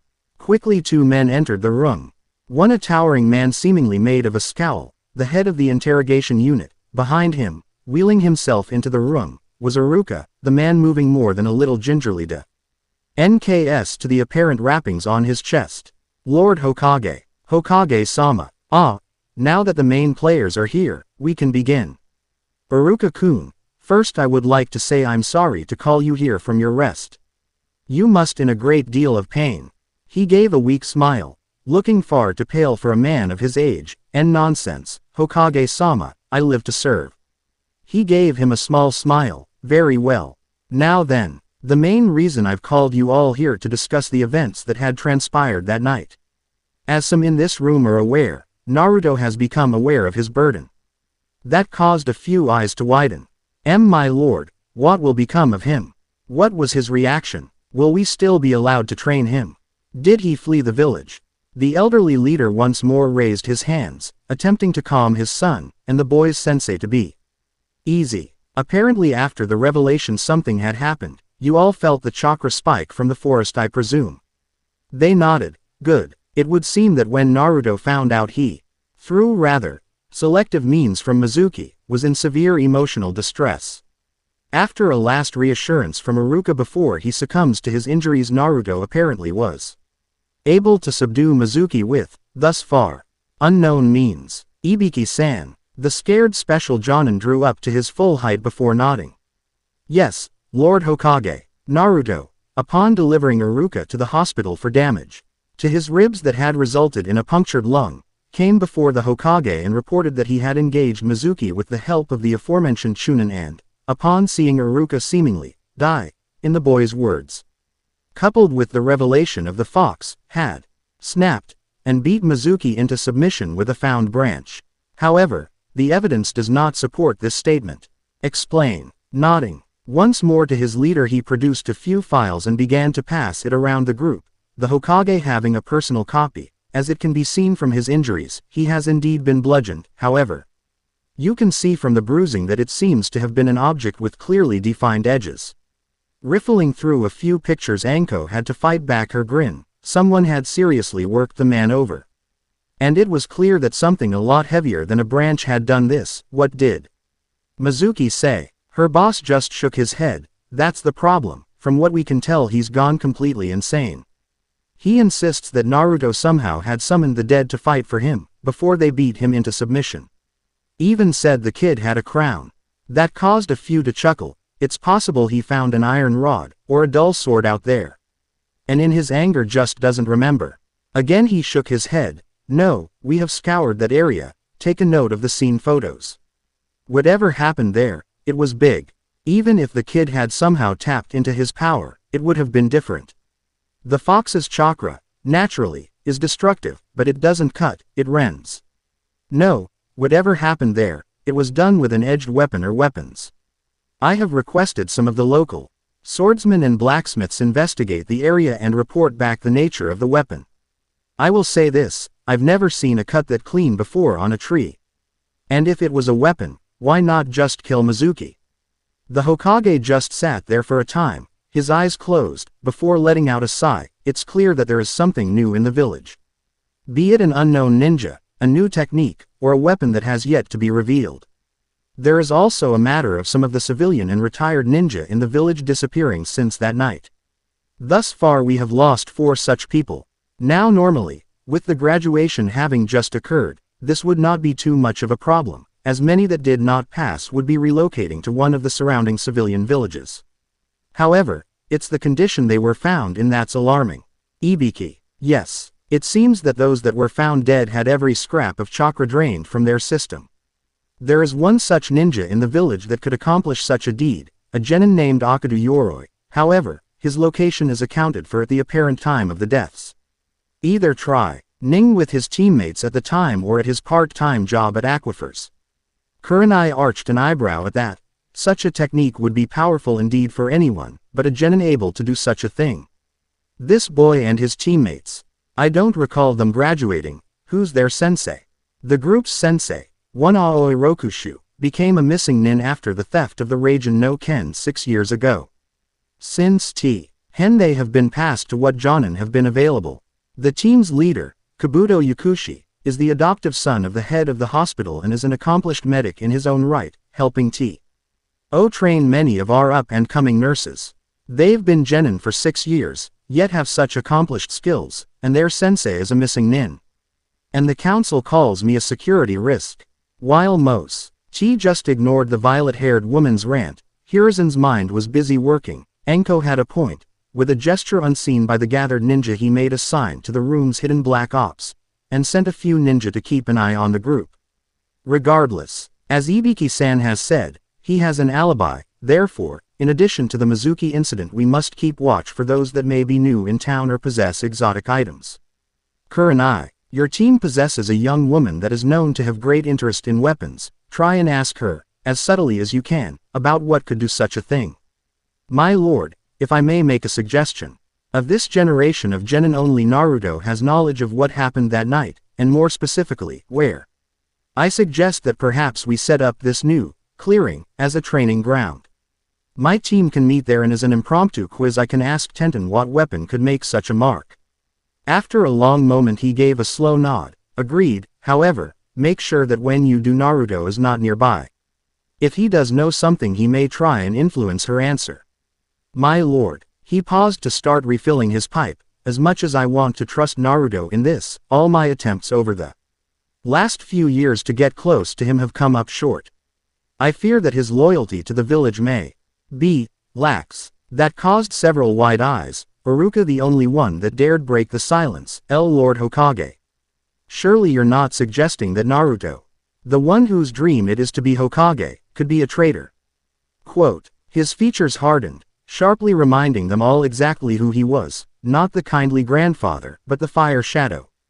And god of shinobi, Iruka-san, as much as I want to believe in Naruto, my first priority is to the village, and if he has become a threat to the people I am obligated to find out just how great it may become. You know as well as I do that he does not view me, or even you, in the same light that he once did, becoming increasingly distant to us. Anko's scowl seemed a sharp counterpoint in the room. Cooling where the Hokages had been heating. He's a teenager for Kami's sake. We all pull away from our parents growing up. I mean, come on. You really think that little ball of fuzz that used to spy on Nai-chan and I on the way to the academy is plotting all our deaths? Before her tirade could grow any further there was a massive spike in chakra in the room, silencing all involved as they were crushed by the weight of the anger it held. Enough. Mitarashi-san, I know that you see this boy as a parallel to yourself in some ways, but the fact of the matter is that even using the crystal ball I cannot track him at all times. Either he, or some outside source is blocking our scrying attempts. Add to that he keeps loosing the tails that we put on him, and yes, I have to ask myself that. So, you were having him followed, for how long? You at least had the courtesy of telling me. For a little kid like him I'd bet that he just got paranoid is all. Helen just started running and hiding as a reflex. You know what this place is like. At the best they ignore him.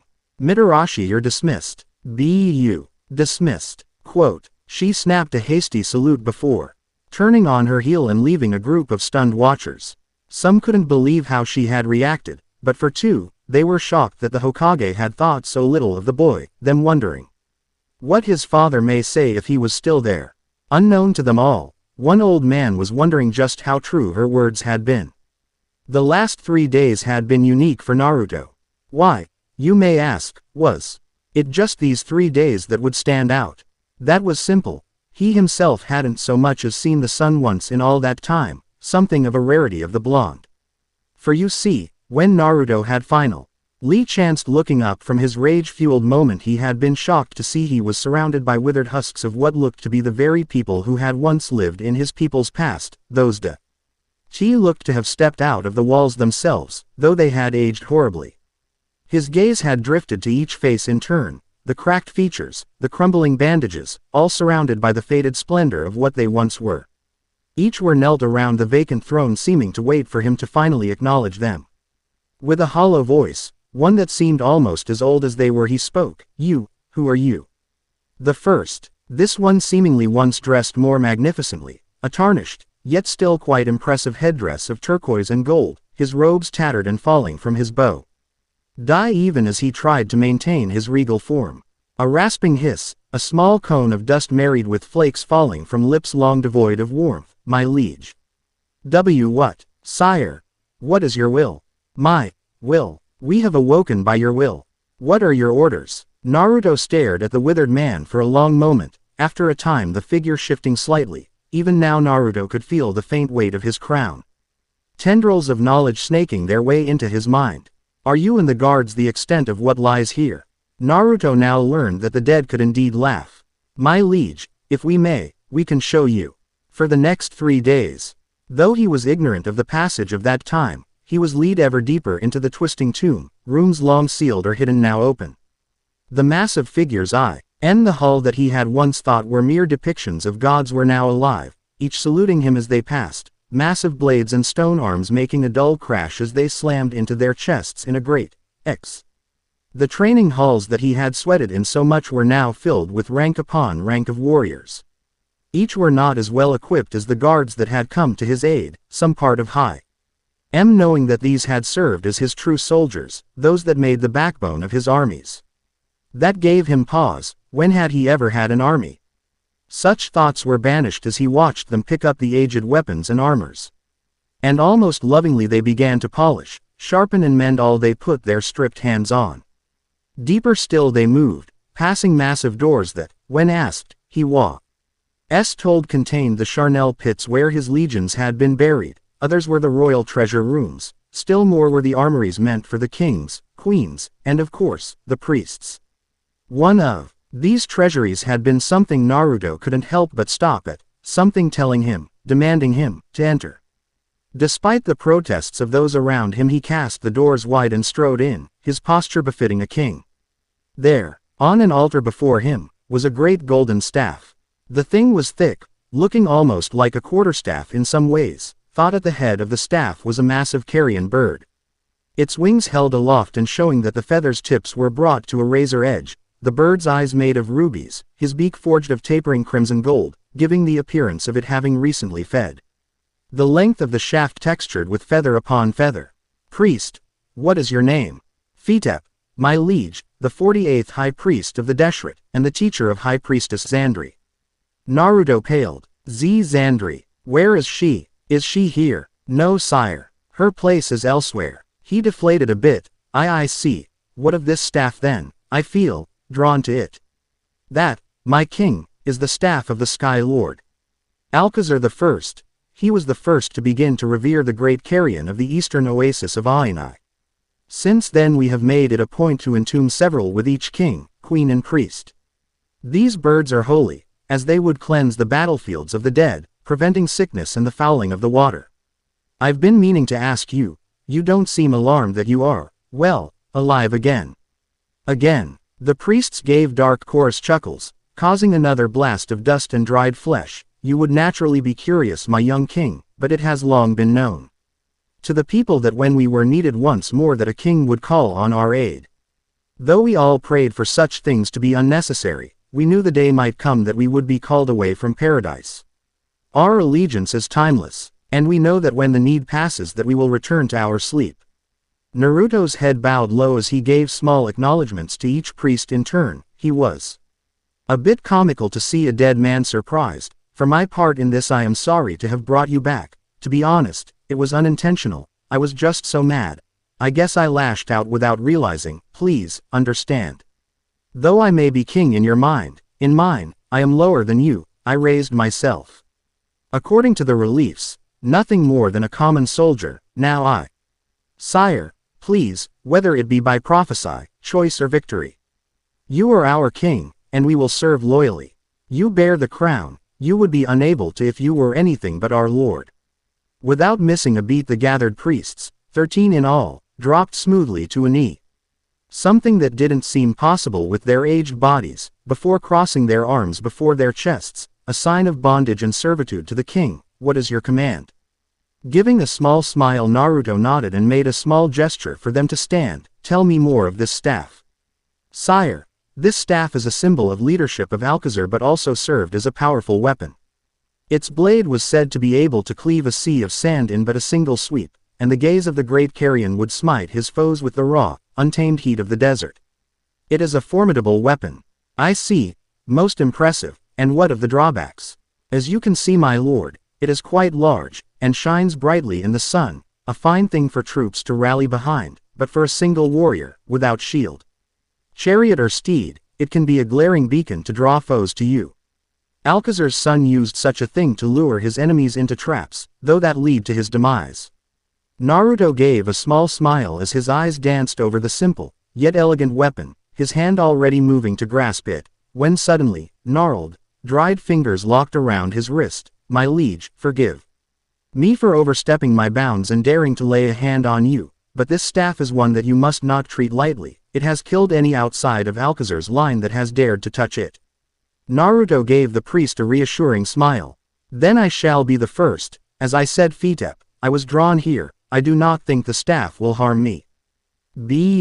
I appreciate your concern for me, but this is some thing I will need to find Megumi-chan's destroyer, and be an effective ruler to you all. Please, trust me, if I am to be a good leader, a good servant to you all, I need to be as strong as I possibly can. Another first. A dead man looked scandalized. Sire, you are our lord. We are your servants, soldiers, slaves. You Kano, Fitep. This crown has shown me many things. It showed me the rich history of our people, our culture, our faith and traditions, and yes, while I may lead, should you not follow, not pledge to listen, to serve, then all this crown is a fancy hat. Nothing more. No, a king is nothing without his people. While you all may only be here for a time, you are all infinitely more experienced in the powers that return life to this place, and by your suggestions then I will be more effective in battle, commerce, building and diplomacy. Without you all, I just have mindless soldiers. But if you're with me, and I listen, then we will have a force that will make the very gods envious of our splendor. While the sight was lost on him, several of those surrounding him seemed to stand a little straighter, their features losing some of their cracked age as his power pulsed and flowed through the temple. The eyes of the staff flashed. My lord, if you feel this way, why don't you listen to my warning? The staff, as I said, it called. What kind of leader would I be if I didn't listen? With that his hand extended. The tomb shook. For Anko her day had been, largely, one of utter and complete shit. First she gets into a fight with her surrogate grandfather over a boy she only ever saw in passing. Then the dango stand on the way to her home was closed, the little paper sign just stating, cold. Then she had run across one of the little annoyances from the BAR that never seemed to be able to take a hint. Really, she had decided to be nice once and buy a guy a drink after his sob story over losing a girl. Now he wouldn't leave her alone. Thanking the fact that they didn't teach the body flicker technique until you made special Jonin, she was able to beat a hasty retreat. Though it was one of the last places that she normally wanted to end up at. A cemetery. Though it wasn't so much the plot of land, what it meant or what it contained, it was the fact that her intended perch had suddenly shaken violently, that coupled with the seal on her neck putting to flare with the use of her chakra and the general chaos of trying to reorient yourself when you are coming back from such a jutsu, and the results were less than pleasant. A widening of eyes, a sudden sense of vertigo, a sudden pain in her forehead, and the humiliation of being face down, ass up, for all to see. One more good thing about cemeteries, there were never very many people in them, unless there was a funeral that day. And a funeral is something this place hadn't seen in 100 years. She quickly rolled over and sprang to her feet before looking about. The place was just as desolate as when she had first come here, years ago, when she had gotten curious and followed the little blonde boy she had seen running through a back alley, and the way he had changed as the years passed. She was no fool. She knew exactly why Kurenai had requested her help on the team. She knew how the boy had been ignored over the years, always just a hair's breadth from the violence that the populace could exact on him. So much like her, in a way, that it was scary.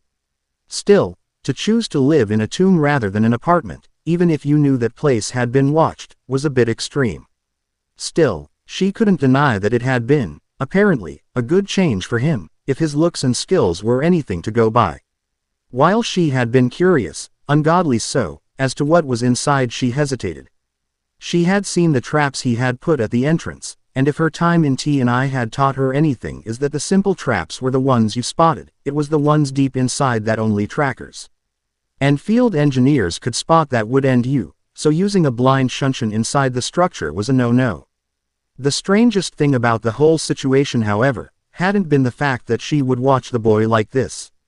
It was the fact that after her event with her sensei, that these odd little excursions, the memories of this place, was all that she could hold on to. If it had to deal with the blonde, then she could remember it almost with perfect clarity. She didn't have her mother's face, but she could remember him covered in dust leaving the tomb, then releasing the chakra and letting it fall to the ground. She couldn't remember childhood friends unless she had spotted him when they were out and about. It's one reason that she insisted on being so close to Kurenai instead of Yugao. Despite her insistence that they had been closer than she and Kurenai had ever been. The boy that caught rabbits, the one that would drag a bolt of cloth into those shadow depths, make tools of stone, train until he bled, and more than anything, suffered in silence. The death of the matron of the little orphanage that he and Tenten had once stayed in had happened the same year that Orochimaru had betrayed the village. The same year that she had been branded. The same year that they both had changed. The blonde ball of joy and sunshine had become quiet and serious, and she had turned inward and tuned out all who she couldn't remember, save the Hokage. She began to walk alone, just like Naruto. So of course Kurenai had made a big stink about her helping in the training, and she, in turn, saw it as an opportunity to force Kurenai into buying her all the dango she wanted. Win-win. Still, in all the years that she had been in the village, she had never felt a quake like that. In all the time she had spent following the little boy, watching how he grew, she had never felt that kind of power come from him, or this place. Now she was intrigued, and an Anko who was in such a state could be a dangerous thing indeed. To Live Forever Chapter 3, Introductions. So it is said of the Deshret, the first great empire of the people, that it did endure the horror of the great sundering, that it did thrive through the withering. Translated from the hieroglyphics at the Pillar of Remembrance. Finally it was the day Iruka had been waiting for. Finally, after all these years, it would be over. Sasuke Uchiha would be gone. The only things that had bothered him more in his life as a ninja could be counted on one hand. 1. The fox's attack and the subsequent death of his parents. 2. The death of his teammate and crush Tsuko during his first Chunin exam. 3. Naruto's change from the bright spot of his day into driven individual he was these days. 4. And lastly, the fact his best friend, and last teammate, had tried to kill him. Beyond those moments, and certainly not as bad by comparison, was the Uchiha prodigy of the class. He had to fight back the urge to snort. Prodigy, what a joke. He can't even activate his Sharingan. What kind of shit is the council trying to push on us? Hinata isn't considered such a thing, and she has access to her bloodline already, not to mention that she could best him in almost every sparring match. It had been one of the things that had irked the last Uchiha to no end, but the fact that he had cared more about ninjutsu had tempered things slightly. Still, all the boy ever did was brood his schooling away. Even before he had lost his family, he had been obsessed with catching up to and surpassing his brother. Now it had just evolved into a desire to kill him. It was all so tiring, and the most frustrating thing had been the fact that there really had been people that could have bested him in every way should they have simply have applied themselves. Hinata, Shikamaru, Shino, Naruto, and Tenten. Hell, if they had just gotten over their fanaticism, then some of his fangirls could have done the same. He would be the first to admit that being able to pull off the fireball technique at his age was most impressive, but one jutsu does not make a shinobi. Even the fourth, famed for the flying thunder god technique, was known for more than that. Still, the papers were processed, damage done. The boy's ego would inflate some, maybe knocking him out of his brooding state. And beyond that, he had been hand-chosen by Hitake Kakashi, arguably the most famous ninja currently in the village.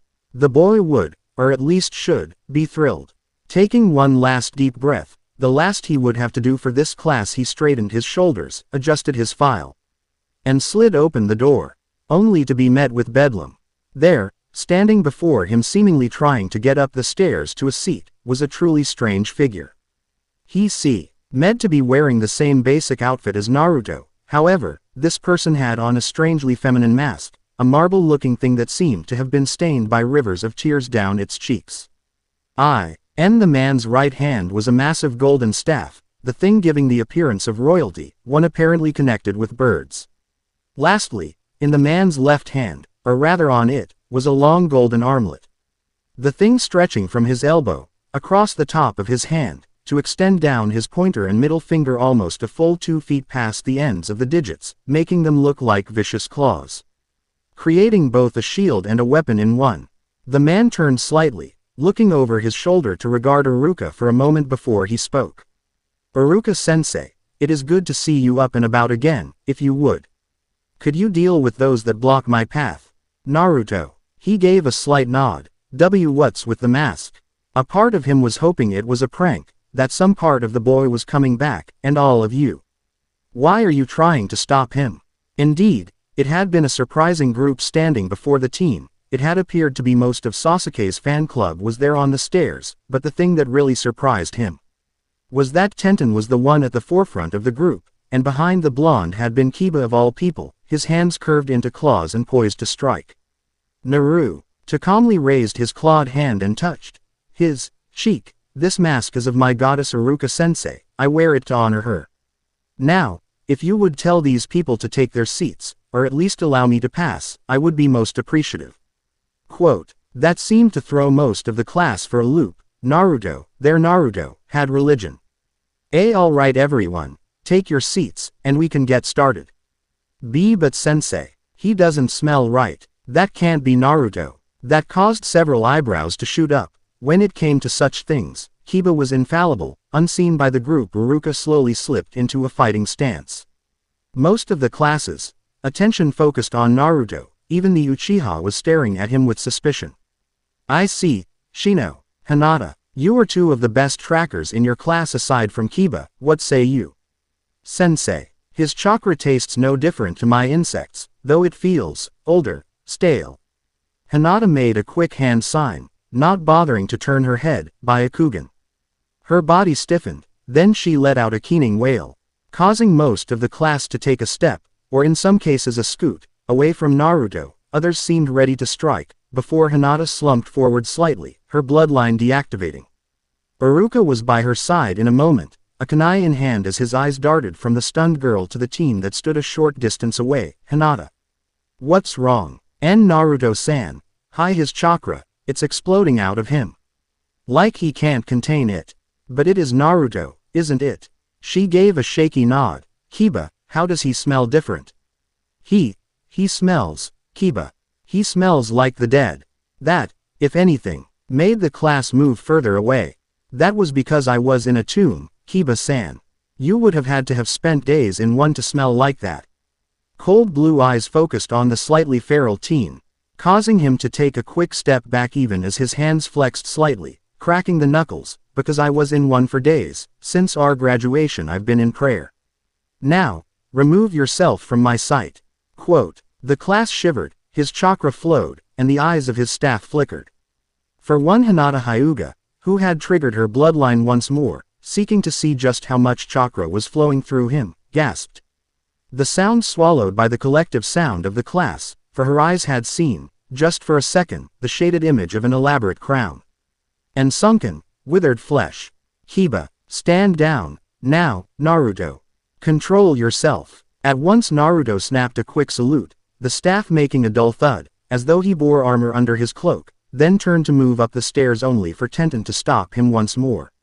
He sent her another of his cold stares, though his body language was of one who was just tired of it all. What do you require of me, Tenten-san? Tenten crossed her arms over her modest bust.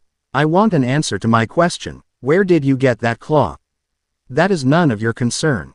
Her eyes turned pleading. Come on, you can tell me. What about all good times we had? His once relaxed posture suddenly turned rigid, his form regal, almost superior air surrounding him in an instant. What, good times? You heeded the warnings of the orphanage staff and stayed away from me, you. At their suggestion, didn't attend the matron's funeral, and then never once tried to visit me. I owe you nothing. Now, I'm attempting to take a seat. The girl flinched as though she had been struck, and quickly moved to an aisle seat, her eyes downcast and her form wilted. Naruto didn't spare her a glance, just moved to his seat and sat there, looking almost like he was on a throne. Iruka looked at the two in mild surprise. He knew the two didn't really talk much, but that was more than a little cold, even for Naruto. Still, he cleared his throat before pulling the first file. All right, class. From this day forth, two people flinched as the last only seemed to narrow his eyes. I'm with him. I'm with Naruto-san, Tenten, and the Hyuga. Interesting. Your sensei will be Kurenai Yuhi. That made the blonde smile. Unknown to them all, so the Hokage had allowed it. At least that's one person I think I can deal with. A woman. Excellent. No chance she'll favor the boy over us. Kurenai sensei, the genjutsu mistress of the village. I fear I won't fit in that well here. The three were broken from their thoughts as a group of adults began to enter the room. The blonde in the back of the class standing the second he spotted the white bandages. Team 8, you're with me. As that, Naruto. What the hell happened to him?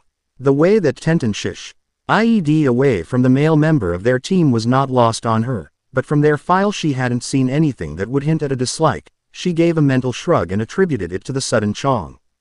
And the blonde as they exited the school and began to make their way down the busy main street of the village, the path that connected the main gates with the Chunin Stadium.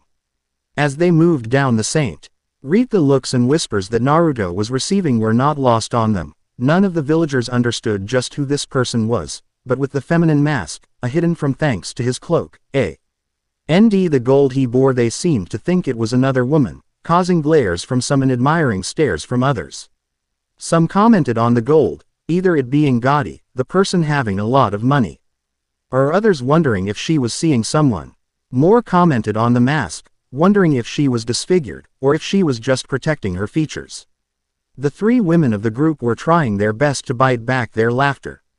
The male didn't seem to even notice, only now and again flicking the long claws against one another, making a distinct tone echo through the streets. Sensei, where are we headed? We're going to a dango shop to meet up with our last member, an assistant I've arranged for. Anko-san. That caused three sets of eyes to lock on him. How do you know Anko-chan? I believe you already know Kurenai-sensei. Not to be disrespectful, but please do not insult me by thinking otherwise. Crimson eyes narrowed. Humor me. He let out a tired sigh. You both were aware that I watched you when I was young, and after the traitor left, Anko-san seemed almost obsessed with me for reasons I cannot fathom. To this day she will follow me, hide around my home, I am happy to note that she has not made any attempts, to my knowledge, to enter. Though right now I need to confirm things with her about her location several nights ago. Tenten seemed to slip in to a state of unease at the idea of them knowing Naruto already. Something that, in her mind, could lead to favoritism. Oh, and why's that? His head tilted slightly, a sad-looking bow even as his shoulders slumped slightly. Someone destroyed something precious to me. I intend to find them, find out why, and kill them. 3 feet falters slightly. What will you do if she did do it? A cold wheat broke out across their bodies as icy blue eyes turned to them. Then she will not leave the restaurant. For her part, Kurenai looked scandalized. You would kill a comrade. If she did act against me, then she is no comrade. Would you dispute that? The boy had a point. Honor duels were not unheard of in the village. If a person was wronged, then they did need a way to solve those issues without resulting to clan war or outright murder. Still, the idea of Anko of all people destroying something important to anyone aside from Orochimaru was almost unthinkable, unless it was someone she was playing with. I wouldn't argue with that, but I'll tell you now it wasn't Anko. Oh, she got back from a mission only 2 days ago, and was given that time off to recover and replenish her supplies. The teen gave a slight nod before returning his gaze forward, his regal stride taking over once more. I see. Still, you'll understand if I confirm what you're saying. I trust. You don't trust our sensei. While he didn't glare, he did stare at Hinata for a long moment. Only a fool trusts a stranger blindly, Hinata-san. But you said you knew them. I watched them, Hinata-san. I thought they were pretty when I was young. Kurenai gave a mischievous smirk. Time to see if he was just playing at being mature. Oh, you don't think we are attractive now? He didn't seem to fall for the bait, however. As I said, you're a stranger, and physical beauty is the most fleeting, and the easiest to fabricate. It's meaningless, useless gilding on a weapon. Kurenai had to fight back a smile at that, a man after her own heart. Though Tenten's snort was hardly ladylike, says the boy with a gold stick. She stiffened as those eyes locked on her once more. She had a feeling that if looks LD kill that she would be a smoldering smudge on the ground right now. You were touted as one of the greatest kunoichi of our generation, Tenten-san. That is from Iruka-sensei's own lips, yet you judge something by appearance alone, something that can easily get you killed. You disappoint me, Tenten. I wonder, did you join to be a warrior, or just to chase some pathetic bit of flesh like so many of your peers? You were held back once already. I wonder, how much of a distraction did that year's rookie provide? It was one Neji Hyuga, was it not? That set the girl's teeth to grinding, her face flushing. Either from embarrassment or rage they couldn't say.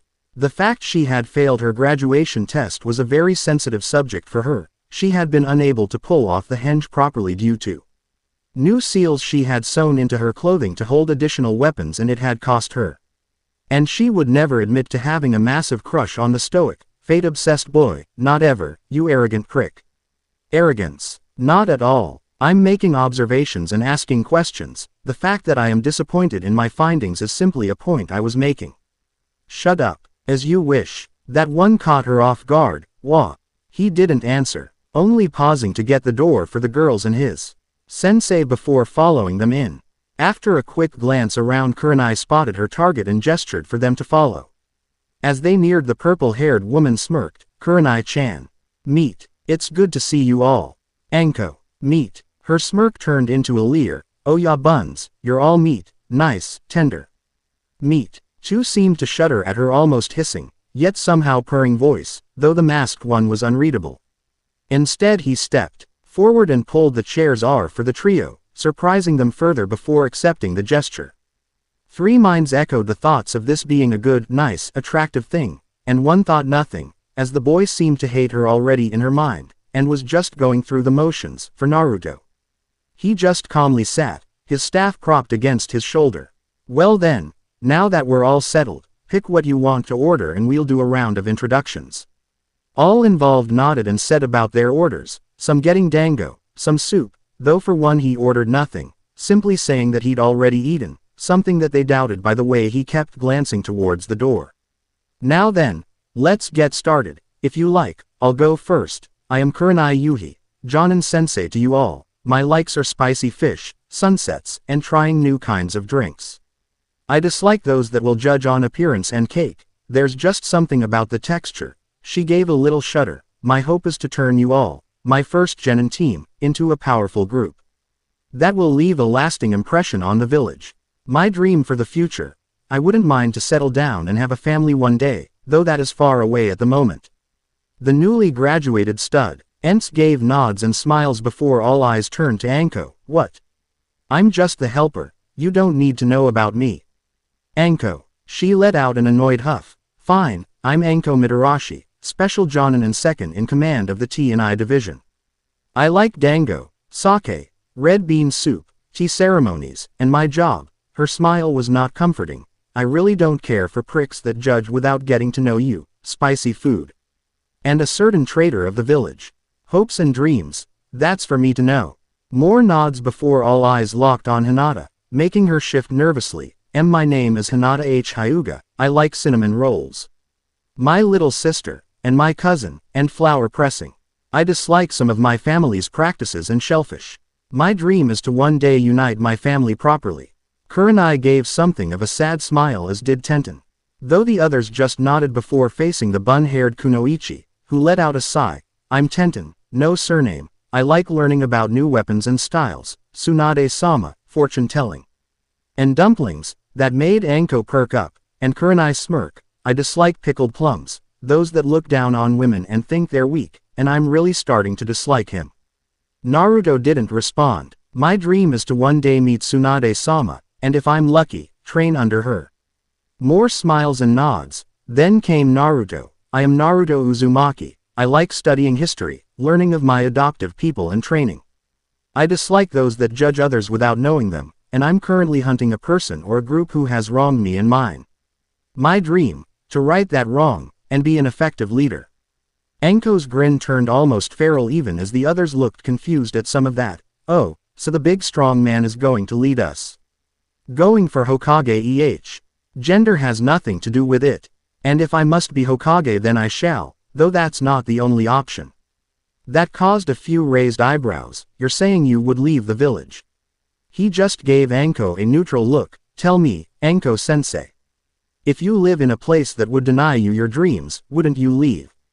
Also, before you all get worried about what I have said, I know that I can't be a true ninja yet. If it were this easy to become a ninja then our ranks wouldn't be as thin as they are, and the mortality rate would be much higher. Why would you assume that? That did silence her. She had to admit that he was right. And it wasn't just the girls. There had been a few boys that had joined just for the chance of catching a girl's eye. That hadn't ended well. You have a point, but that doesn't mean I'm wrong. Nor does it mean you're right. So, when is our next test? Kurenai-chan. Yes, Anko-chan. I think I'm going to enjoy this team. It had taken the group several long hours BEF. Or they were done with the initial meeting, something that annoyed Naruto to no end, as one of three things was constantly happening. Either Tenten would be shooting him glares, Hinata constantly ring at him like he was some great mystery, or Anko would be trying to just be as close to him as humanly possible, including one moment, after the sake started flowing, of trying to, accidentally, drop into his lap. Though the worst was when Anko had tried to take off his mask, that resulted in his current walk home, and a good bit of pain for Anko. Pain that wasn't his fault, and that he did feel bad for. The buzzed Kunoichi had made a grab of the mask and, much to everyone's shock, a black blur had lashed out from under his cloak and stabbed her hand, at her pained yelp, and ripping off of the cloak. They had been shocked at what they found. But that wasn't the thing that truly interested Anko. No, it was the rather large, skittering scorpion that was currently perched on his chest, its claws pointing dangerously at her as they snapped now and again. She'd made a new friend. Though, judging from the odd burning she felt in her limbs, she had a feeling she needed to get to a doctor. Now, but hey, he finally got to go home. And with a parting message to meet at a remarkably close location to said home, he knew he would be able to get just a bit more sleep. The next day seemed to come. All too quickly for him, however. The cool steel gray dawn still something he was getting used to, as typically at this time of day he would be training deep inside his home, but now his men had taken to the halls. Rank upon rank filling the area even as some of the chambers were being cleaned of sand, freeing more and more of the withered soldiers. Even now he wondered just how many slept beneath his feet. Shaking his head to clear it of such thoughts, he replaced his mask, took up the staff and stood at the tomb's entrance, taking a moment to hop, and with a quick hand grab, used the momentum to swing onto the roof the tomb's entrance.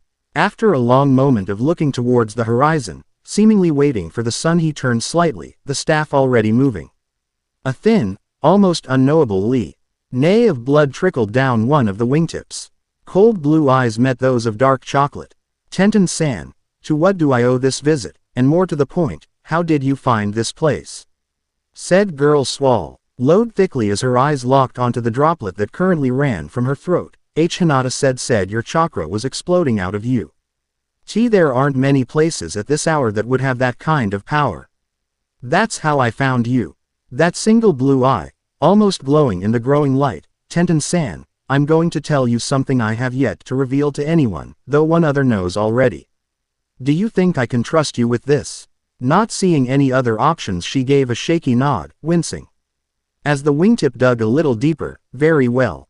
This place is my home, one that only one other knew of, and now you. This place is what made me what I am, and it is important to me, as it once held what was most precious to me. I want you to keep this place secret, and if you do I will see to it you are rewarded. Should you divulge this secret, she had a feeling that she already knew the end of that sentence. Again she gave a hesitant nod, only to get a slight shake of the head from him. No, Tenten-san. I want you to swear it, on this blood that is now flowing. Swear to me that you can keep this secret. Please, show me that I can trust someone in this place. The weapon's NCE should have mattered more to her right now, the slight nick on her neck, slight motion of the scorpion that was even now skittering around his shoulders, pausing now and again as though it was watching her. No, it wasn't the weapon. It was his eyes, and the cut of desperation to his voice. The mask had hidden it before to them, the group distracted by the odd items and his cold demeanor, but now, this close, it was clear as day. His eyes looked almost unfocused, the things narrowed and empty looking. The eyes of someone who had shed all the tears they had left. I promise Naruto, I won't tell anyone. He eyed her for a moment longer before giving a small nod and withdrawing the staff, using the edge of his worn cloak to clean the bead of blood away. Now then, to what do I owe the pleasure? She shook herself and tried to order her thoughts once more. It was clear to her that whatever had happened had changed the teen. He had always been quiet in class, well, quiet after the matron's death. But yesterday's incident in class was unheard of. He had threatened Kiba, had said that he was willing to kill one of their teachers, and would leave the village if he couldn't accomplish his goals here. Everything before her screamed for her to run to the nearest Anbu and report him, if not take him down herself.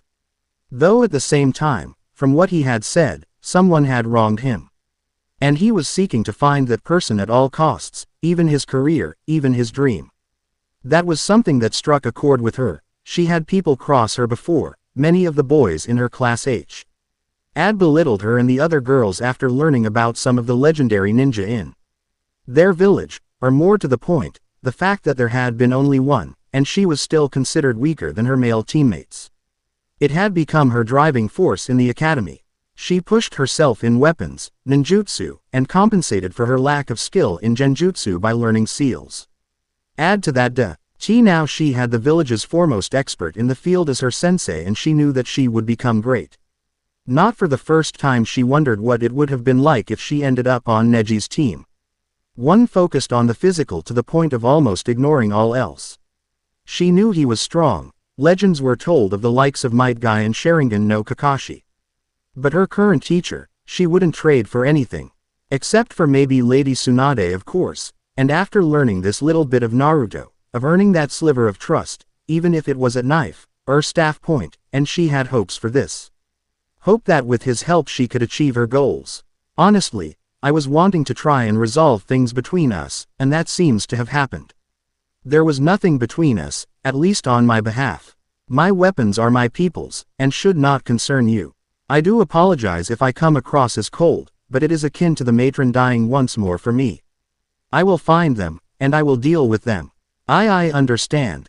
And Naruto, for what it's worth, I'm sorry about everything. I know we never were very good friends, but maybe I will not sabotage your chances, Tenten-san. You have nothing to fear in that regard.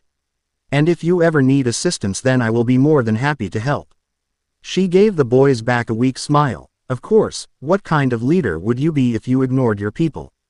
With that she leapt away, missing the slightly smiling eyes that gazed out over the forest. Yes, what kind of leader would I be? To live forever. Chapter 4. And everything in its place. So it was said of Nagash the Accursed One, once first among the priests and greatest in learning, that he seized the throne from his brother. That he turned a number of the priests from the true path. That he did bring the withering and curse the people. May his suffering endure for all eternity. Translated from the hieroglyphics at the Pillar of Remembrance. Are you really sure they'll be able to handle this? Anko, I'm shocked. You of all people are usually the one to push for harsher tests, and now you question my methods. The special Jonin had to fight the urge to smack her friend. Most of the time Kurenai was one of the kindest, most patient people she had ever known. Even Yugao, the young up-and-coming sword mistress of the village, was known to act rashly at times. This is what set Kurenai apart from others. She could, and had, sat in wait for a target for days, hardly moving, using jutsu unconsciously to stave off some of the body's requirements for food, water and waste. Pushing the body to lasting beyond levels that most could dream of. When it came to endurance, in regards to patience, only the Hokage was better. It was rumored among some of the Jonin circles that Asuma was trying so hard with her just to try and get her to sit down and play chess with him. However, the current obstacle course that she had developed was causing even her to wonder just what went on inside that pretty brunette head. The course had a timing to it, one that she could pick out rather easily. She had earned her rank after all. However, for fresh out of the academy recruits there was a good chance that they could be injured, rather severely at that. Then again, they were going to be a deep cover, recon and assassination team. Some of these things they were going to have to master in order to be able to breach a location, eliminate a target or to gather the intel they needed. It was all rather basic when broken down into its simplest parts. First there was a barrier wall with wires and bells. The wires set to give a mild shock should they touch them. Their job was to bypass it. Next was a long section of mud with chakra-absorbing tags hidden throughout it. They had to make it through clean, and not setting off the tags, something that would latch onto the genin and glow brightly. The final two stages were combined into one trial. Kurenai had set up a genjutsu that simulated a house, a target, and a file. They had to get in, retrieve the file and eliminate the target before running the course in reverse. No easy task, especially when she knew that her friend was hiding something more about this place. The first to arrive on the scene was Hinata. The rather mousy thing was looking at the course with a hint of confusion lumped with just a bit of fear. Next was Tenten, who could only grin at the whole of it, though she seemed especially appreciative of the fabricated mansion at the far end. Last was Naruto, and if he was showing anything, they couldn't tell. Alright guys, here's the drill. Before you is a little test I've devised. The three of you will start here, progress through, and infiltrate the structure. Your objective is to eliminate all targets, retrieve the information, exit, and make your way back through the course. While I observe and judge, Anko here will be running interference. I have a layered series of illusions to help with the realism of this exercise. And trust me when I say that this is not beyond you. You are three of the best of your class regardless of what the teachers and your peers may say. When you pass, you will become fully accredited ninja. Any questions? Hinata raised her hand and got a nod. Time limit and intended target. Kurenai and Anko both smirked. 30 minutes. You need to get in, do the job and get out. Your target is a noble that will be within the mansion. Naruto raised his and got the same nod. Prep time. Anko clapped her hands once, a happy whoop echoing through the field. Hot damn Kurenai. I swear you are a genius. To answer you Naruto, we will give you 10 minutes to plot and scheme your little hearts out. Tenten was last, a loud ordinance. Another clap, though this was from Kurenai. Oh yes. She had chosen well. This is a simulated night op. Anything that may give away your position should be avoided. Flash tags, explosive tags, and excess amounts of chakra. Use your best judgment. Naruto again raised his hand. As we are operating under the assumption of this being a night op, shouldn't we be allowed either more prep time, or a chance to re-outfit before our attempt? Anko and Kurenai shared a smirk. Yes, very good Naruto. Thanks to everyone's careful questions you will be allowed an additional 20 minutes of prep. Use it wisely. 3GE. Nin hopefuls gave a curt nod before dashing to the tree line. As Tenten and Hinata turned to Naruto to ask him about his weapons and armor, they were shocked to see him already stripping down to the odd loincloth he used for underwear. The two looked at him for a long moment, wondering what was going through his head for a moment before he flipped the robes inside out to show deep, midnight black cloth. Quickly his headband followed as he secured the mask to the sash at his waist before he pulled a small pouch from within one of his many pockets and started smearing something rather foul-smelling, greasy, and black over his face and hands. As he was finishing up, putting more of the substance on his claw before turning to his staff. Only Tenten realized just how unique the item was. It looked far too ceremonial to be a weapon. Yet she had the mark to prove just how effective it could be. He held it aloft for a moment before touching it to the back of the armlet, several odd symbols glowy ing for a moment before the staff vanished in a flash of light. Another touch and the elaborate armor he had replaced followed suit. Turning to the others, he watched them for a moment before tossing two more of the pouches to them. Hurry. We're running out of time, and we still need to observe the approach. What is this stuff? Cook fire grease, ashes, and musk from the glands of different animals. Enough to even confuse the best in Izuka. He dropped into a crouch before pulling out two bits of hide and strapped them to the bottom of his sandals before he started tying all of the loose bits of his clothing, ending it all by wrapping a thick bit of cloth around his face and up to his head. Apparently that had been the purpose of the odd half-cloak he wore. All in all, with that kind of coverage, they doubted he would be seen even by them, and they knew what they were looking for. And the skins. One's rabbit, one's deer, again, musked. Now hurry up. Hinata went to work at once, her nose wrinkling at the smell, but not denying how effective it would be. Though she did wonder what her father would say. After a moment, however, she paused, looking at her own clothing with a frown. NLY to feel something draped over her head before the sounds of cutting fabric were heard. Looking back, she gaped slightly to see he had pulled off the heavy brown cloak he wore and had tossed it over her and Tenten before the claw had apparently divided it for the two. Pausing to throw another few strips of cloth for them, he nodded. Use that to wrap up and tie off. I think they were counting on us being very unprepared. I'm not one to be caught unawares. The two girls smirked as they went to work, the cloth easily doing the job to cover their tops. The both were wearing dark pants already. Your claw's good, but here. I keep a small supply of these to use with a shadow blade technique I've been practicing. The young brunette pulled a small brace of pitch-black kunai from one of her leg holsters and tossed 3 to each. Both nin hopefuls stashing them in pouches. Seemingly not to be outdone, Hinata pulled 2 small containers of ointment from a pocket in her jacket. Here, it's a medical cream that forces sea clotting. If you get cut, you use it with Naruto-kun's masking agent. Again, 3 nods and they were ready to step out to the approach, the act shocking the two jonin into silence as they observed the trio. By far the most prepared looking was Naruto, his clothing seemingly made to be reversed for this role. Next to him, and with a rather quick-witted use of his cloak, were Tenten and Hinata. Their clothing also streaked with some black substance to help break up their patterns. Not even that odd claw of Naruto's could be seen shining in the light. It was almost terrifying. The only things that really stuck out on the group were Hinata's bright, lavender eyes and Naruto's piercing blues, though his were toned down by the heavy cloth that covered most of his head. No genin should be this ready right off the bat, most especially not for a mission like this. Alright, you know the rules. You still have 15 minutes to observe before the approach. Take your position and I will activate the illusion. The 3 moved into position with a nod before Anko grabbed her by the shoulders.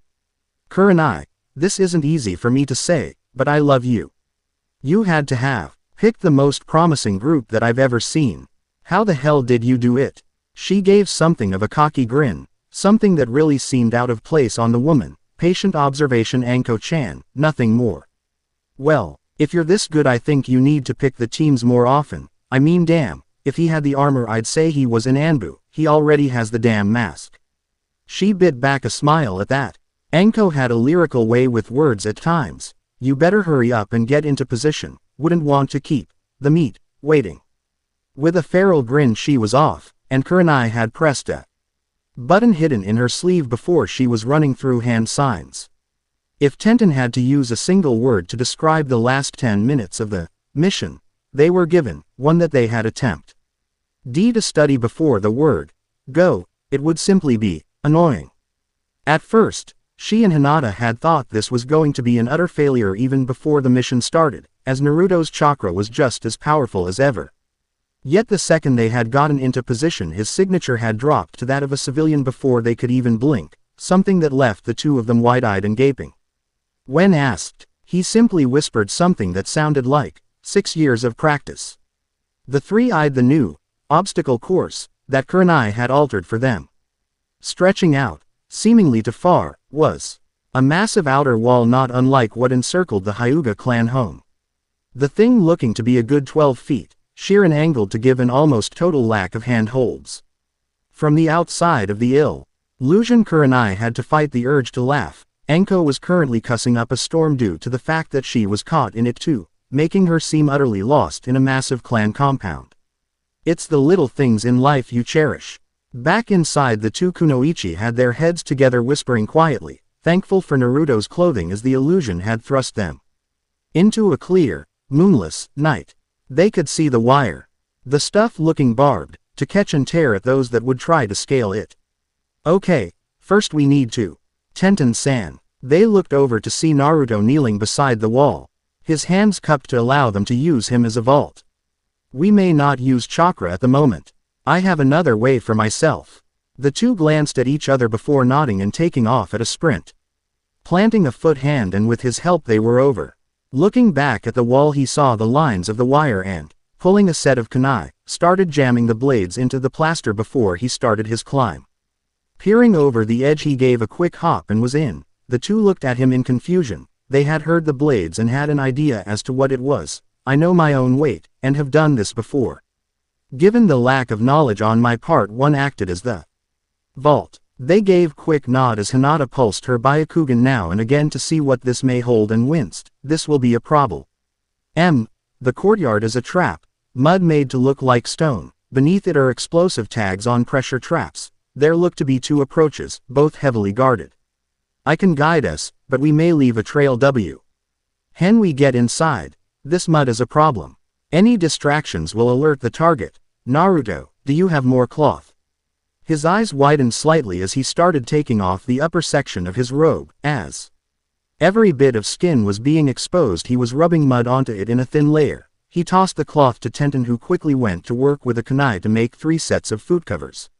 With Hinata at the forefront, the odd trio were able to make their way across, ever so slowly. Kurenai smiled as she saw the group go to work, not expecting Naruto to sacrifice his shirt like that, but the damage was due. Nay, and now she was more than a little happy that Anko wasn't here. She seemed to have an unnatural obsession with the blonde, and if she saw him now, shirtless, ready to kill and skin slick with mud, even she had to fight back the urge to blush, so only Kami knew what Anko would have done. Still, they had made it past the mud trap, and right past Anko, who was still thinking she was on the other side of the compound, scouting one of the approach paths that she had laid out for her with the help of the friendly guards. The 3 genin looked at the structure again, using the sides of the Saint Andred kunai as a mirror to look into the lower windows of the building. The thick wooden beams were still going to bar their entry, but at least for now there was a way of scouting the lower floor. Hinata, where is the target? And is the package nearby? The package is in a room guarded by 2 men, both inside and by the window. There looked to be 2 targets though, one on the main floor, one on the 3rd.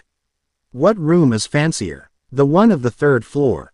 Naruto shook his head at that. We don't have the luxury to pick only one of them to kill. Hinata, are there any others in the mansion? Guards patrolling the main staircase. Most looked to be out on the grounds. She had to fight back a pained groan. Her eyes were starting to hurt badly. Our best bet right now is to secure the package.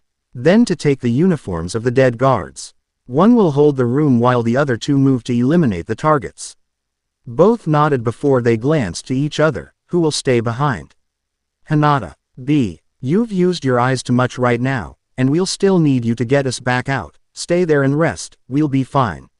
She gave the bun-haired girl an appreciative smile, and with that the trio started skirting the side of the building, ducking now and again as one of the wall patrols came into view.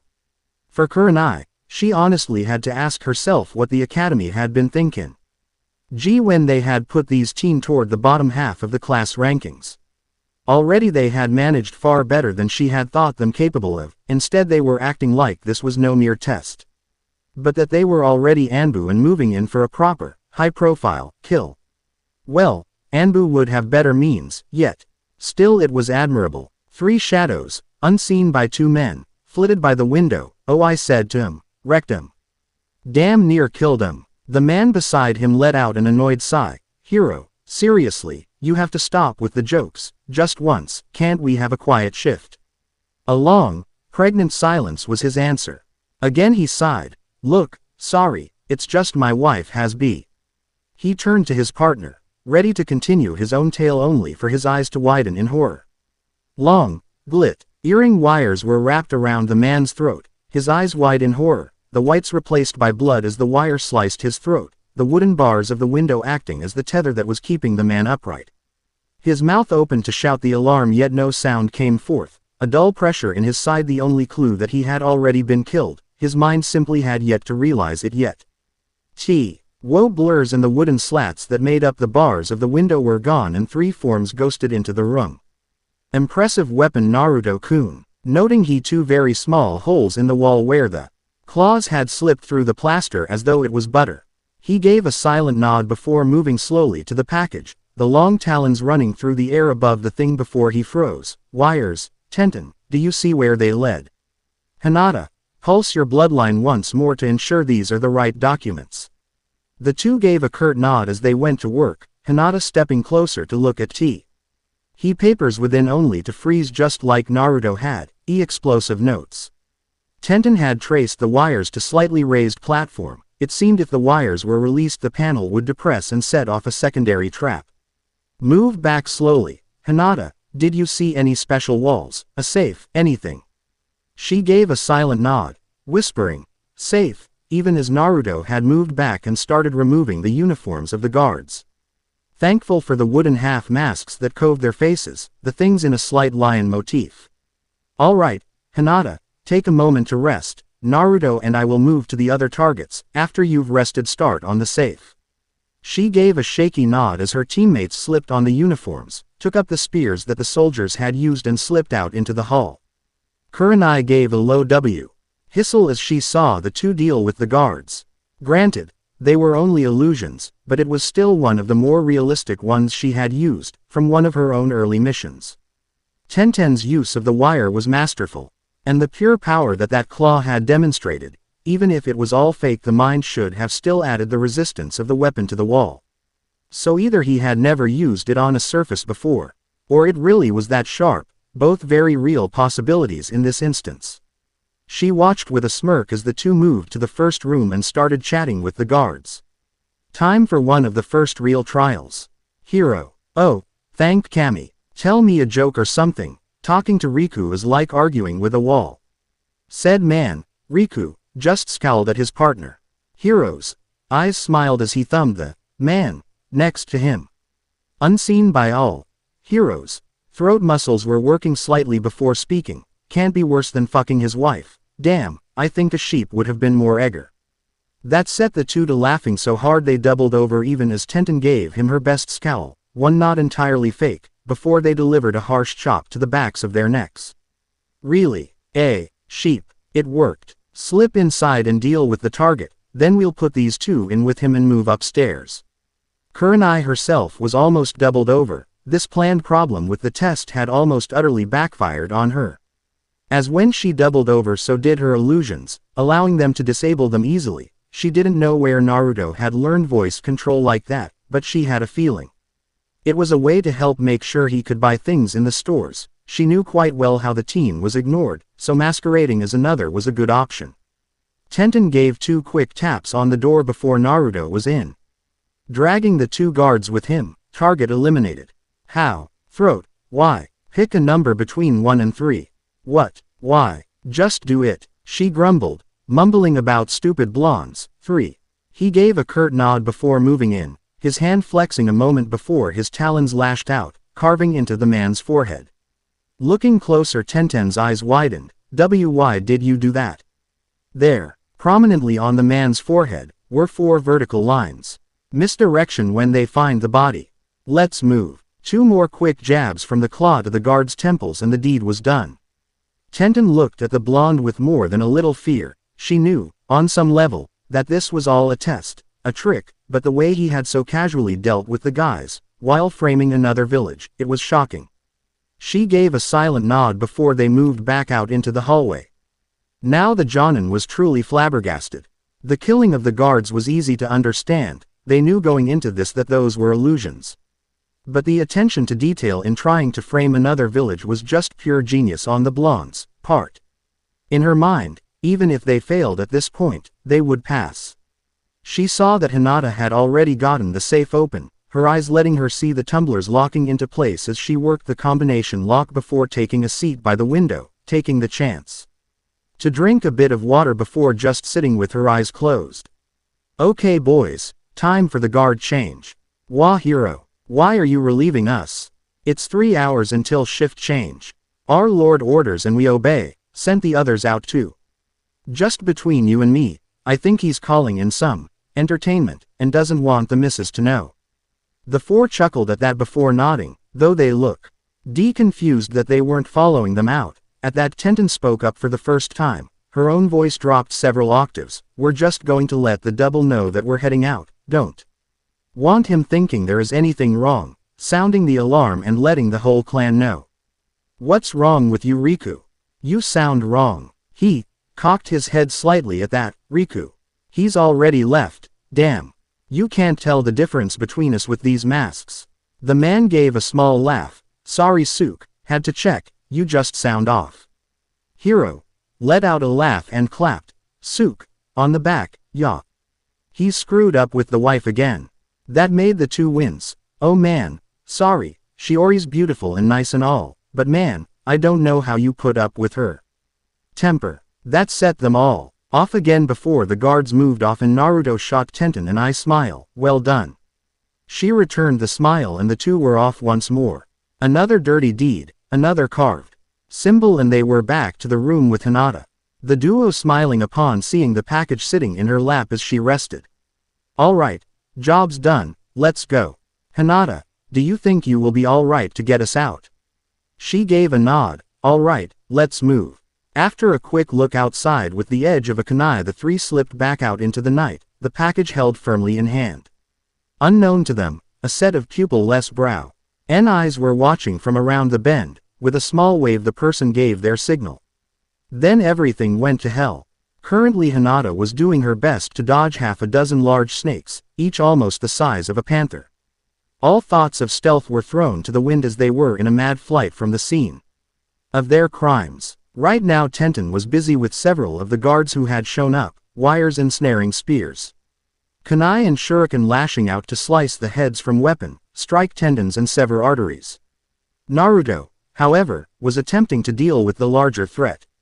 Currently he and certain violet-haired Jonin were engaged in a shockingly deadly-looking exchange, both weaving back and forth in the thick mud as though entwined in some perverse dance.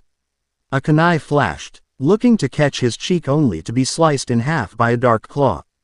A low, sweeping kick that sent up a small wave of mud even as she tried to take the blonde's foot out from under him.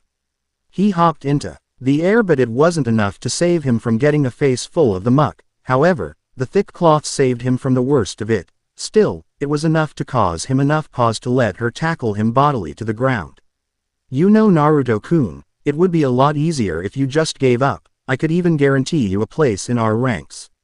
Cold blue eyes met earthen groan. You truly think that I would abandon them? Her body stiffened as his talons pressed lightly against her throat. Oh, but they think so little of you. Do they even remember your last name? You favorite color? Do they even know where you live? What your life was like? Her words were a low purr, her hips grinding gently into his even as she pressed closer, seeming to delight in the small nicks that appeared on her throat. Her eyes becoming unfocused with desire. No, they don't, but then again, neither do you. His voice dropped to a husky whisper. I know you've been watching me Anko-chan, that you know where I live. That you have some small inkling that there is something more to me. You're right you know, but just what that is a secret that I cannot tell you yet. Perhaps one day though, I may even be able to. Deal with your little problem. Her eyes widened in horror as his claws ghosted down her neck to the junction where her neck met, the tips pressing gently, slicing open her coat and biting through her armored mesh like it was paper. The points resting gently before circling the mark, sending an odd thrill down her spine. It's strange. There is great power sleeping here, power not your own, like why? Oh, you were branded somehow, but I sense something amiss with it.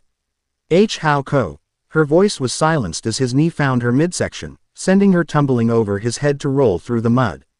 With a coo, it kip up he was on his feet and moving, one hand a blur as he sent a brace of shuriken cutting through the night and biting deeply into the snakes, making them vanish in a cloud of smoke.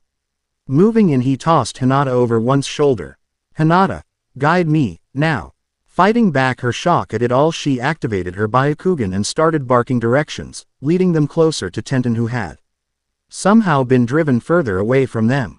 Towards the wall. Still moving fast, he saw Tenten drop the last of her foes before Naruto threw her over his other shoulder, his gait slowing alarmingly as lanterns began to be lit all over the compound. And Naruto. What are you doing? You can't run with us both. Quiet, you'll bite your tongue. Even as he charged bodily forward, his steps faltered slightly, the sting of metal biting into flesh overriding his senses, Hinata's keen eye the only one to catch it. Forcing muscles to act, he finally reached their last barrier to freedom. Naruto-kun, your legs. Tenten's eyes went wide. There looked to be 3 shuriken in each leg. He just shook his head and cupped his hands once more. I'll catch up, get going. There isn't time. We're not going to. Either you jump or I'll knock you out. Throw you over and make Hinata drag you home. Now go. Why, you better be right behind. He gave a nod to the brunette before helping to toss her over, Tenten quick to follow. He spared the bun-haired girl an unseen smile as he turned back to a mud-caked Anko, his free hand coming up to his armlet and unsealing his staff even as the long talons seemed to retract. Another press and that odd shining armor was upon him once more. The snake user's eyes widened as, even on shaky legs, he assumed an intimidating stance. Right leg forward into a deep crouch, the STAFF held aloft as the left hand was brought forward to the perch of the carrion bird. Going to sacrifice yourself for your friends? His voice was teasing. Would a good king do anything less? She let out an almost mocking laughter. A king now are you? Just yesterday you were in genuine hopeful. Do tell me, what do you lord over, O king? Almost glowing blue eyes narrowed to bare slits, his lips had parted to answer even as they were both forced to their knees in searing pain as the dead of night vanished into the light of the coming dawn. Their test had come to a close. For Tenten and Hinata it had been more than a little surreal. As their feet had touched the ground on the other side of the wall, the illusion had dissolved, quickly reminding them that this was far from the life and death situation that their minds had made them believe. They were back in that oddly cleared field with the severed trunks. Gone were the massive, imposing walls and mine-ridden courtyard, replaced with a simple wooden wall and slickened mud pit that currently had Naruto and Anko facing off in it, Naruto taking his shaky stance, ready to fight to death to slow Anko down enough for them to get away. Massive mansion becoming a simple wooden shack. With a snap of her fingers the illusion had faded into the world around, a massive release of chakra tainting the area and alerting many to the goings-on of the group. Far away, on the other side of the village, a silver-haired Jonin looked up from his book and very nearly caught a fist in the face courtesy of the Uchiha. Elsewhere a man with a sig. Red looked up from his shogi game and missed a young blonde teen moving one of his pieces a space to the left, causing his opponent to smirk. Lastly a man in green spandex missed a step and took a fall. And by his own vow went in search of a boulder before beginning to climb the face of the Hokage monument. Forcing himself to his feet, Naruto, logically, know that there were no injuries to his legs. Yet the tricks played on him by his own mind were screaming at him that he had been stabbed in the legs, that he needed to seek medical attention or at the least lay down. He fought it off. For Anko, who had been trapped as well. Although not injured, she was still feeling the sudden loss of equilibrium due to the changes in scale and shift from night to day. Not much fun. All right everyone, bring it in. 4 sets of eyes locked on the brunette before moving in, one hobbling before dropping to the ground before her, the three girls quick to check on him and make sure he was okay. Kurenai's smile was less than comforting. Are you having a problem, Naruto-san? Narrowed eyes met hers, though his voice sounded slightly jovial. You are quite good at genjutsu, Kurenai-sensei. Now her grin was a genuine one. Why thank you. Now, can you tell me what you did wrong? Any of you? Silence was her answer. Yet her smile never faltered. Good answer.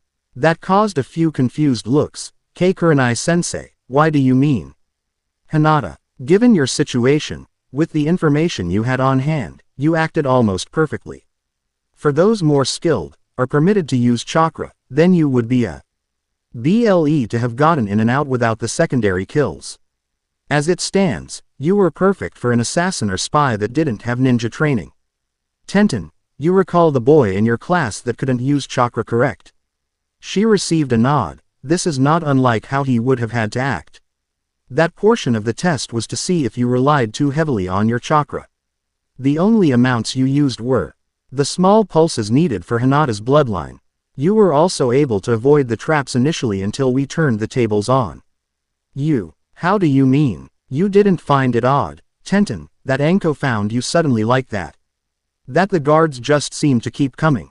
And now that you mention it, yes, there was a second layer of illusions that I triggered upon your escape, and allowed Anko to try and slow you down, within reason. Now Naruto, I would like to commend you on your willingness to sacrifice yourself for your teammates, but I must ask, what were you thinking by trying to carry them all out of there? They are kunoichi of the village, you need to trust in their skills. Naruto was silent for a moment before looking to Tenten and Hinata, the former looking more than a bit annoyed while the latter looked emotionless. Kurenai-sensei, I do not think badly of Hinata-san or Tenten-san, I simply knew that Hinata had already strained herself in battle and should expend her power guiding us. And you Tenten, if I had let you follow or lead it could have resulted in a tripping of the minds. Are you being stuck and falling? And with me already carrying Hinata I was unsure if I could turn back in time to render aid. Afterwards I knew my injuries would have only slowed the others down, so I turned to fight. I said that I wanted to be a leader. Well, a good leader is the first one in, and the last one out. In this instance I couldn't be the first in, so I was at least going to be the last out. But Naruto-kun, we could have all made it if you had just trusted us. Hinata-san, I did trust you, to guide me. But you were already in pain and tiring. By acting as I did I was hoping that you would have the energy to escape. And me, you had fought harder against those guards than Hinata or I did against our opponents combined. Really, all it boiled down to is that I made a judgment call. It allowed you both to get away. It may have been incorrect in hindsight, but in that moment the act was done. And I stand by it. The four women looked at the boy in mild shock. They were expecting him to kowtow in some way, or to at least apologize to them. The way any other boy may act when faced with a group of angry, or at least accusing, women bearing down on them. Instead he held firm to his stance and refused to budge, earning a begrudging respect from the crimson-eyed Jonin. All right. Well, all that aside, I must admit that I'm quite impressed. Anko. The woman gave a nod. At no time did they give away their positions to either myself or my snakes, something that actually confused the hell out of me. How did you guys trick them? It wasn't until the end, when they could see you, that you were in danger of them. Naruto's smirk was hidden from view as he tossed a pouch to the special Jonin. Looking at it in confusion for a moment she dipped some out and almost immediately regretted it. It smelled foul, was greasy, and even as she tried to wipe it off it spread further over her skin. What the hell is this? My masking agent. Works quite well, wouldn't you say? Run very hot water over it and scrub when you get home, it will come off. Three heads nodded at that. This stuff was going to be a pain, but it was indeed effective. Another question, why did you mark the targets like that? Misdirection. When they would be discovered the only clue they would have would point at another village. And why rain? Tenten picked 3. All the girls frowned at that. His shrug didn't help. What was 1 or 2? Mist and cloud. Before you ask, I chose villages that were unaffiliated with us. Firstly, so sand was out, and rock was to be avoided, as if they were blamed they would have immediately accused us due to past grievances. And the others, Mist is currently still in their civil war. Simple enough to blame them, as it could have been a rogue faction seeking funds, and trying to make trouble for the main forces. Rain has their border closed right now, but the rumors are saying that they are embroiled in an internal conflict as well. Cloud recently appointed a new Kage. Again, it could be done to cause trouble for the new village head. Four mouths hung agape at him.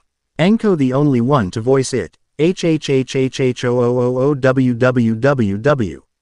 He looked at her with slightly bored eyes, my history texts, listening to merchants, and a bingo book. They could only nod, Chu wondering if they shouldn't have paid a bit more attention in history. Sensei, if I may ask a question. She nodded. Did we pass? Two voices began to laugh long and hard, to the point Anko was very nearly rolling on the ground. It had gone on for so long that they were starting to wonder if they were being laughed at, or if the question had caused it. Finally Kurenai whipped her eyes, desperately trying to catch her breath. Oh, Kami, that was good. Teammate, I am proud, so very proud to say that you, gloriously passed. Three teams had their faces split in grins, even if only two could be seen. That night, much to the shock of the genin, the alcohol flowed freely for all involved. Anko had been more than a bit happy to be the first to break their rice wine cherries, as she had dubbed it, and had insisted that all share the first round with her. Honestly, by the end of the night, they couldn't believe just how much sake the special jonin could put away, though the true shocker had been Hinata. The normally mousy girl had, by herself, finished almost a third of the massive bottle the snake user had bought. For Tenten, for being such a hard ass, she was a surprising lightweight. Though still managed one of the small, private serving bottles, before she passed out face first onto the table. Kurenai, meanwhile, had been quietly sipping at her glass of deep, ruby red wine. For Naruto, he had taken the offered cup of sake, then no more. To him the stuff had a foul aftertaste, something that lingered in his tongue and made him long for a bitter grass, or anything, to chew on to rid him of the taste. In the back of his mind, the crown teased him with fleeting hints as to what the honeyed wines of his people could bring to bear on the imbiber, the glorious olden hues that would shine through a glass in the fading light of a day as the sun made its last, fleeting, grab at the red sands before vanishing into the sea. He shook his head to clear it of such musings. Already he was getting strange looks from ruby-eyed Jonin before she leaned a bit closer. Penny for your thoughts. He gave her a small smile. Something she could see reach his eyes, just an odd memory.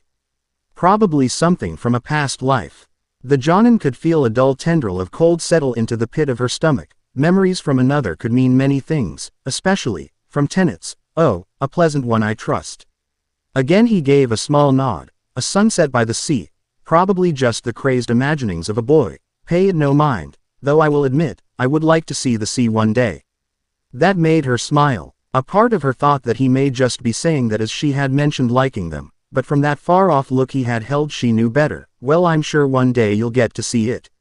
And when you do, I'm sure it will pale to your imagination. He smiled back at her, again his eyes showing it, but she also felt an odd sadness about him. I'm sure it will be wonderful, but I doubt it will eclipse my own thoughts, Kurenai-sensei. I envision such a thing surrounded by my people, loved and honored. Not something terribly likely to happen, wouldn't you say? She hadn't even realized she had moved at first. A hand coming to rest on his shoulder even as their voices were drowned out by Anko and Hinata starting up an odd song, her comforting gesture hampered by the armor he bore under his cloak. Naruto. I know things are hard right now, but look at it this way, it can only get better for you from here on out. He turned to her with mild surprise before slightly sliding away from her touch. Kurenai-san. I'm sure you know about my situation. I know for a fact that Anko-san does, and I would have expected for her to have told you long ago, with such a thing bearing down on me. Do you truly think I have any hope here? I had to hold a blade to someone's throat to make them promise not to betray my secret. I would have to somehow save the entirety of the village, probably several times over, to let them even begin to look beyond the scars of the past. I am no fool. I know what I mean to this village, a potential secret weapon and a deterrent for attackers, nothing more. At least you, Kurenai-san, have some small hope of being more than a tool for old men and women. She could only stare at him with wide eyes, and Naruto-kun, it's not like that at all, there's no Way that the Hokage would just use you like that, he doesn't do that to any of us. A sad-sounding sigh met her ears as he placed a hand on hers, a part of her noting how dry his skin felt. Kurenai-san. I cannot change your mind with simple words right now, but later, when such a task is issued to you or another, where you are expected to give your life to slow the enemy or destroy a key position or person, remember me. Naruto. I would gladly do that to protect my furry. That you, Kurenai-san, have something like that to fight for, makes me envious. Now I hope you'll excuse me, we have missions to begin tomorrow, or, rather, today, it would seem, and I will need some level of rest. Good morning, as it were, and rest well. Without so much as a glance back, the teen took up his staff once more and, despite his size and trappings, seemed to bleed into the throng of people the bar still held and vanished. Yet for Kurenai Yuhi, she had to stop herself for continuing to look, wondering just how far removed the boy felt from this place. For Naruto, as he made a snaking, back alley path back to his home, he wondered if he hadn't been a bit too candid with his sensei. He knew that she was just trying to be kind, to comfort him and to reach out, and attempt to bring them all together as a team, but for him, he knew what it was that he needed to do, to find Megumi's killer and to ensure that they paid 1,000-fold for what they had done to her. So focused was he on his thoughts that he never saw the shadow that seemed to creep through the narrow passageway. Never did he see the wrinkled hands that snaked out from the small alcove that normally served as a place for refuse bins. He never saw the dull, faintly glowing violet eyes that followed him, even as a shockingly strong hand lashed out to grab his wrist before pulling him close, its other knocking aside the mask and covering his mouth even as it drew closer. Oh. His eyes widened in mild horror as the face drew ever closer, old, weathered lips closing on his. His breath caught, he could feel his chakra flowing out of his body, suddenly feeling so very tired. The last thing he saw, before he felt the last dredges of his consciousness faded. A set of small, jade combs. To live forever. Chapter 5. Day to day. So it is said of the sundering, that a great upheaval did rend the land, the seas boiled. Fire and ice fell from the heavens. That gods walked the land and did smite the people, that their rage knew no bounds. That none could be stopped, only left to rage, until nothing remained. Peace be upon those that lived in such times, as the gods would not listen to their pleas. Translated from the hieroglyphics at the Pillar of Remembrance. 2 sharp knocks seemed to echo throughout the cavernous halls of the manor. A half-dozen stoic sentries interspaced a long shaded walkway that seemed to stretch on and on, didn't so much as glance up at the figure that stood before a large set of sliding doors. The entrance to a rather large office. Enter. The sound of polished wood sliding was almost deafening in the silent halls. 2 small strides, soundless, and the petite figure was now inside the room. The only true fixture being a massive hickory desk, darkly lacquered. The piece of furniture almost stretching the breadth of the room held several chairs, though none as high-backed as the figure that currently sat at its center. Several stacks of precisely ordered papers were before him as a brush danced artfully across the parchment. Across the man stood only one chair, something that would be occupied in the event of tribunals or, in this instance, when the dark-haired man had a guest. Only ever one at a time. There, just inside the doorway, knelt one Hinata Hyuga, her head bowed low and touching carefully positioned hands. There she waited until her father sent a small glance her way. Hinata. Still, her eyes didn't rise. You wished to see me, father? It was not a question. Yes, rise, you may take a seat. I wish to speak to you about your team. Yes, father. At once she rose smoothly, her kimono hardly shifting as she glided further into the room before dropping smoothly into the chair, eyes still downcast as the man continued to tend to the document before him. Daughter, I've been told that your team consists of 2 orphans, is this true? Yes, father. One happens to have been last year's frontrunner for Kunoichi of the Year, correct? Yes, father. However, you beat her out for the title this year, correct? Yes, father. Yet you did not take the title yourself, explain. To the average person her flinch would be unseen. However, Hiashi Hyuga was not average, not by any means of the word. Father, this year's Kunoichi of the Year was one Sakura Haruno. The girl was driven, by her affections for the last of the Uchiha. In addition, there was speculation that her parents, the head of the Merchants Guild, were close with the headmaster. Speaking in terms of the physical, she was not noteworthy, and failed to impress constantly. That said, when it came to the academic, she was remarkable. Iruka-sensei speculates that she could, due to her impressive ability, pass Chunin level tests as it stands. It was highly recommended that she pursue a role in teaching or the medical field. However, she is determined to garner the affection of her teammate, so that seems unlikely. If he had an opinion, then Hiyashi didn't make it known. I see, these two teammates of yours, their names. Tenten and Naruto Uzumaki. His brush paused for a moment, the act startling the young Hyuga. Nothing ever seemed to give her father pause, almost as though he were trying to make up for the act. His brush redoubled its movements. Uzumaki-san. Blonde hair, unique clothing. Yes, father. And your opinion of the boy? Father. She had to stop herself from looking up. This was becoming a day of firsts for her. Inquiring about her own skills and the ability of those around her was not uncommon. The Hyuga had to be considered the best after all, but an opinion was another matter entirely. I asked your opinion of the boy. He was once known for his rather energetic, if enigmatic, behavior. Now he simply has the latter. Even some of our best among Anbu have lost track of him in the past. It is known that he abandons his home after a time and heads to parts unknown. But that location has long been a mystery. I suppose if you must know, I am curious. Now her head did snap up, wide eyes boring into the man who did not look up for his documents. If her F.A. Thayer was curious about someone, then it was usually something rather serious, either a threat to the clan or something that could potentially further it.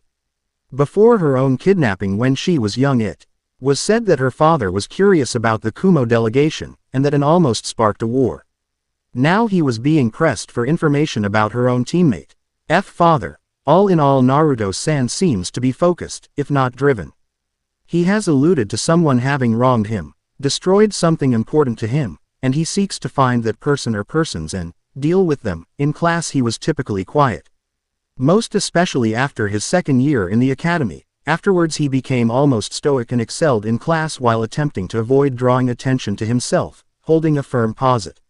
Ion in the mid to lower section of the class rankings.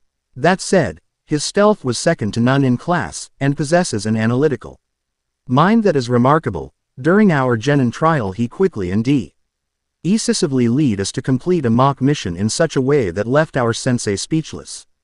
I believe that he had simply decided he did not wish to stand out in class and did his best to avoid attention. During our trial he had managed to force one of our sensei, Special John and Anko Mitarashi, into a stalemate with blades at one another's neck, and was ready to fight her to his apparent end to let us get away with the package. I see, and why did he have to do such a thing?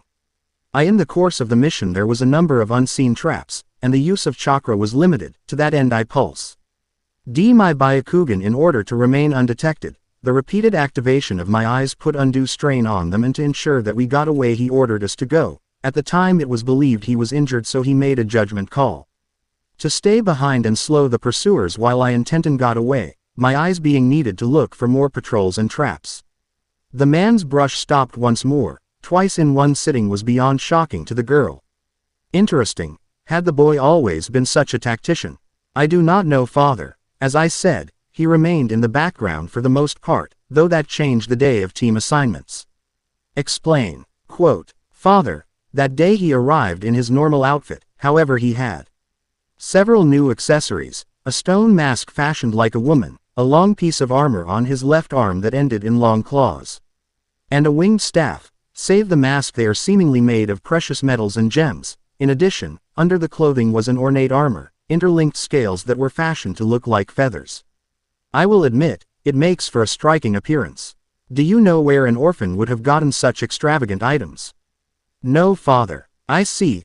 When do you next see the boy? Training and missions begin tomorrow, father. Our meeting today was postponed due to our sensei's needing to meet with Hokage-sama. Silence filled the room as the man seemed to be in deep thought before he nodded to his daughter. Very well. That is all. Return to your chambers. As you do not have training with your team, you will spar with Hanabi in 3 hours' time. Use that to prepare. Yes, father. Without sparing a glance at the man, the young girl rose and moved out of the room. offering her father one last small bow before she retreated to her chambers, a place where she could moan in pain without interruption. She was never drinking again. So you're saying that Naruto is showing surprising qualities of leadership, that's good. However, his loyalty is in question. Two sets of eyes narrowed at the old man. No. You're reading into it too far. I quote, "If you live in a place that would deny you your dreams, wouldn't you leave?" That is all he said. Yes, but you must admit, Kurenai-san, that it is disturbing to hear the potential is there. There is always potential, Hokage-sama. You yourself could leave today should you so desire, it's just not terribly likely. He let out a chuckle at that. I suppose I can't argue with that. And you, Anko, what is your opinion of the team? Hokage-sama, they are an exemplary group, one that I believe was overlooked in the AC. Adami, if what I've seen is anything to go by, Hinata Hyuga's control of her bloodline was remarkable, and despite the illusion's complexity was able to safely guide her team in and out. Tenten's skill effectively held off multiple waves of enemies, and Naruto's misdirection would have left a real target searching for months for a true culprit. In addition, he managed to fight me to a standstill. Admittedly, I was hardly going full out. But it is still worthy of note, sir. The elderly leader let out an annoyed sigh. Since the start of this meeting, Anko had been as stiff and upright as a tree. Ms. behind her back in an only slightly at ease pose, and had been using his title and sir constantly. No smiles, no playing, no affectionate names or banter, just utterly cold and professional. Anko-chan, please, you can stop this, it's getting juvenile. Sir, I'm unsure as to what you mean. I have been on my best behavior since the start of the meeting. He gave a small smile. That's the point, Anko-chan. If anything, her eyes narrowed further, almost making her seem like the serpent her sensei associated with. Sir, you are Lord Hokage. I wouldn't want to put my loyalty in question by AC. Ting in any way that would make you look at me as anything but a loyal soldier, perhaps a tracking seal or an Anbu team woe. A quick spike of chakra was enough to silence her, though he didn't seem angry. If anything, he looked very tired. Enough, Anko. I know you are angry about our last meeting, but I have to look at the safety of the whole, not just the one. Sir, then why am I still here? If here is a potential threat, then it should be dealt with, be it a former master, a lazy ninja, one whose sanity is questionable, one whose drive could lead to madness, one who holds a position that could lead to favoritism, or those who are sick and could fall in battle. Why should one be singled when the potential is so great? I know he holds something dangerous, but there are a number of shinobi in the village that possess techniques potentially as destructive. Kurenai could only gape at her friend. She tended to forget that Anko was the prodigy of their graduating class, handpicked by Auric Amaru to be his apprentice. To all he knew, her antics tended to make you forget what a keen mind she possessed, but should she ply herself, then her potential was far greater than that of even Sharingan Kakashi, who, if he didn't have his eye, would probably only be considered an average shinobi. Yes, he was skilled, but his reliance on that eye of his in the heat of it was not unknown to his peers. Anko-chan, surely that's going too far. I would never allow things to get so lax in the Ville. My lord, Kakashi Hatake, chronically late, guy, challenging himself to the point of serious injury, Sasuke Uchiha. Working towards killing his brother at any cost, Asuma Sarutobi, son of the Hokage, Hayate Gekko, lungs damage due to childhood illness. All are potential weak points and threats despite their skill and potential. That stunned the two to silence before the Hokage's eyes hardened like obsidian. Special Jonin Anko Mitarashi, are you attempting to sell out your fellow shinobi? She snapped a hasty salute. Sir, no sir. Simply clarifying, sir. Sarutobi let out a tired sigh. I see, you make a good point on all counts. However, we are getting away from the topic of discussion. I trust that all right with you, Mitarashi-san. Sir, whatever you wish, sir. He growled at that but nodded. As we were saying, the team has passed and is ready to begin proper training. Were any new skills gleaned from your test? Kurenai gave a slight shake of her head. No sir, nothing beyond the report. I see, and did you get to ask Tenten about the clearing? No sir, we thought it best to wait until training. In the form of a test of knowledge. Very well, thank you for your thorough report. You are dismissed. Two hasty salutes were snapped before they turned to leave. Oh, if you would, could you track down Naruto-kun for me? I wish to congratulate him on passing his test.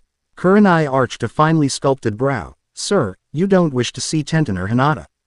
He pulled out his pipe and started to stuff it with tobacco. Of course, I must be getting forgetful in my old age, please send for them. Yes sir, he's plotting something, you know that right? Anko, what? Come on, he's got something planned for the kid and you know it. You can't just say something like that, you know you're on thin ice as it is after your little fight in the office, if he found out you were questioning him now th. She threw up her hands in frustration. I know. Damn it. I know, but he's had it hard enough as it is, and if he turned in his headband tomorrow then I think I'd probably be the only one to really miss him. I don't want him to go Nai-chan. Kurenai froze in mid-step at that. This was almost akin to Anko declaring her love for the boy. Anko, what is it that's going on between you two? She looked at her in surprise for a moment before pressing on, gently guiding her friend to the shop Tenten worked at. I don't know, somehow just being around him just lets me get my head on straight. I don't obsess over my lost memories of killing that bastard. I can just be and I'm at peace. I don't have feelings or anything for him if that's what you're getting at. Don't you have anyone that you can just relax and be yourself around? After a long moment of her purple friend looking at her expectantly, she smirked and threw an arm over her shoulder. Yeah, one or two. The pair could only laugh at that before stopping before the rather modest-looking store. Okay, you get the girls. Naruto will be bit hard to pin down. I'll go looking for him, I know his haunts. Kurenai arched a brow at that. The act becoming more and more common as of late. I'm sure I could find him if I walk. Yeah, you could, but at the same time it would be faster if I did it, you know that. She let out a small chuckle. All right. Go find your boyfriend. The crimson-eyed Jonin never saw the smack to the back of her head coming. It's not like that. Sure. She let out a huff of annoyance before vanishing in a swirl of leaves, not able to drive the image of Kurenai's grinning face from her thoughts. Her own blush wasn't helping in the slightest. For Tenten it had been business as usual. At least for her part-time job that is. First when she arrived she was to sweep the steps, then she was to polish the counter, clean her hands then get fresh cloths before moving on to dusting and polishing the blades. After that she was to check the cloth wrappings on the weapons, making sure they were taut. Next came tending the forge, shoveling and brushing the furnace before restocking the area with coals and wood. Realigning the hammers and getting the water and oil for the trough before opening the store. Then came the wait. That was the worst part. It was all well and good. When things like the promotion exams were up, or the rotations came in from the remote outposts, then it was busy, then she could largely blank her mind and just go through the motions. But when there was nothing going on, her mind would wander. And as with many, a wandering mind could go to some unique places. Like how she currently found herself, wondering what it was about her male teammate T had him hanging out in a cemetery when she had found him that morning. Where had he gotten those weapons, and just how was it that he was so powerful fresh out of the academy? While in the test she was dealing with the guards, largely laughable as opponents, only having the advantage of numbers. Then again, considering some of the techniques she had developed, she knew quite well the power of numbers. But Naruto, she had seen him manage to fight one of their sensei to a standstill only 4 days out of the academy, and from what she had seen it didn't have anything to do with those unique weapons. It was all skill and fighting style, remarkable speed for his age, a cunning mind that seemed to disarm Anko as much as his skill. Admittedly she knew that the woman was holding back, she could tell from the levels of chakra that were in the clearing, but she had this bad feeling that he had been holding back a lot as well. Hinata had been a surprise for her, having been used to her cousin Neji. She was expecting a cold aloofness from the girl, but instead she just seemed quiet, and resolved to do what was needed in her life. Though how she was going to accomplish her dream of uniting our clan was a bit confusing considering how she seemed to be so proper, so in line with her clan's desires. Maybe she was just trying to lure them all into false sense of security until she was made head of her clan. Then do what she was hoping to. Lunch came and went with her making a trip out to get a small box of pork buns before rushing back, intending to eat in the store while looking at some of the more exotic weapons that the shop held, absently taking note of the rhythmic sound of metal being shaped in the back of the store. She had just returned to the counter when the door opened for the first time that day. At once she put on her rather plastic smile and turned to the front door. "Good afternoon and well, sensei." Knowing that those like Kurenai would be first on the docket, as it were, did sting her pride a bit. Then again, she still had a lot of growing to do. That was a comfort. "Ah, Tenten-san, just the person I'm looking for. I don't suppose Shinji-san is in. I need to speak with him for a moment. The Hokage has requested our team in order to congratulate you on your graduation, so I need to see if I can't steal you away from him for a while." The bun-haired girl Lu Ked more than a bit surprised at that news. It was quite rare for the leader of the village to want to granulate anyone personally, much less a genin team. She sent a quick glance towards the back rooms that held the forge, assembly and polishing rooms for a moment before nodding. "I'll go get him now, just wait a moment." Kurenai smiled gently at the girl as she rushed into the back so fast she almost left a dust cloud in her wake. "Ought to be young again, eh?" Few seconds later a surprisingly short man came out of the back room, though most of his upper body was heavily muscled, his sleeves tied so as to keep them back from the fires.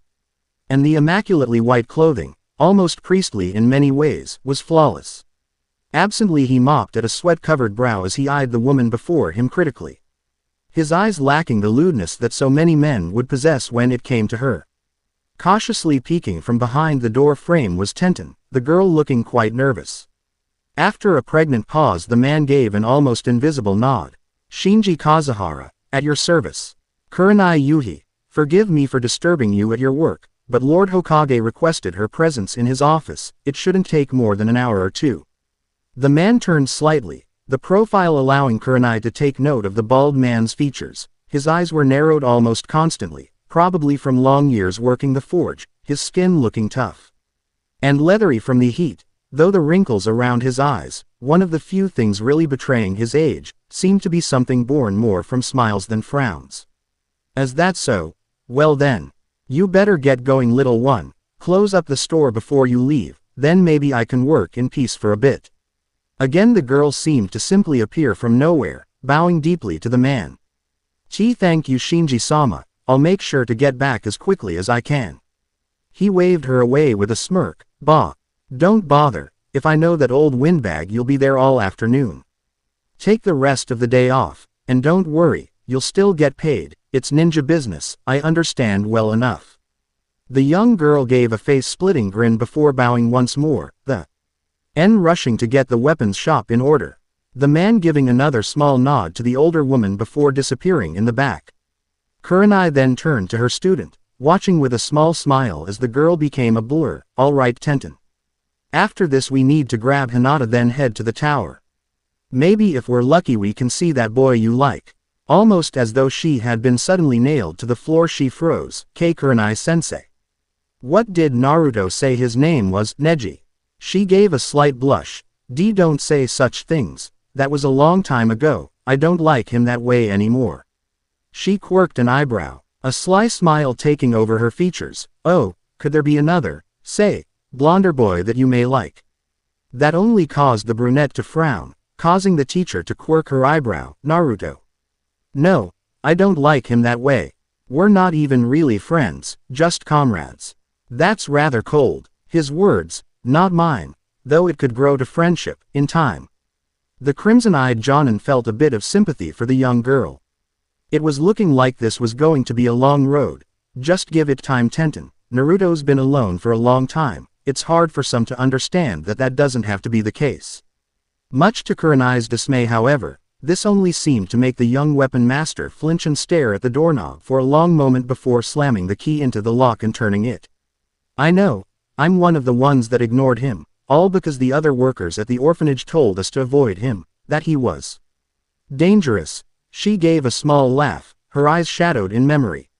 "Something that looked utterly wrong on one so young. You know, I remember this one time, when we were really little, he came running into the dormitories and said he'd found the best playhouse ever.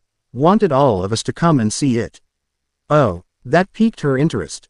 She herself remembered what the blonde used to be like, not unlike how Anko would act before their own incidences changed everything.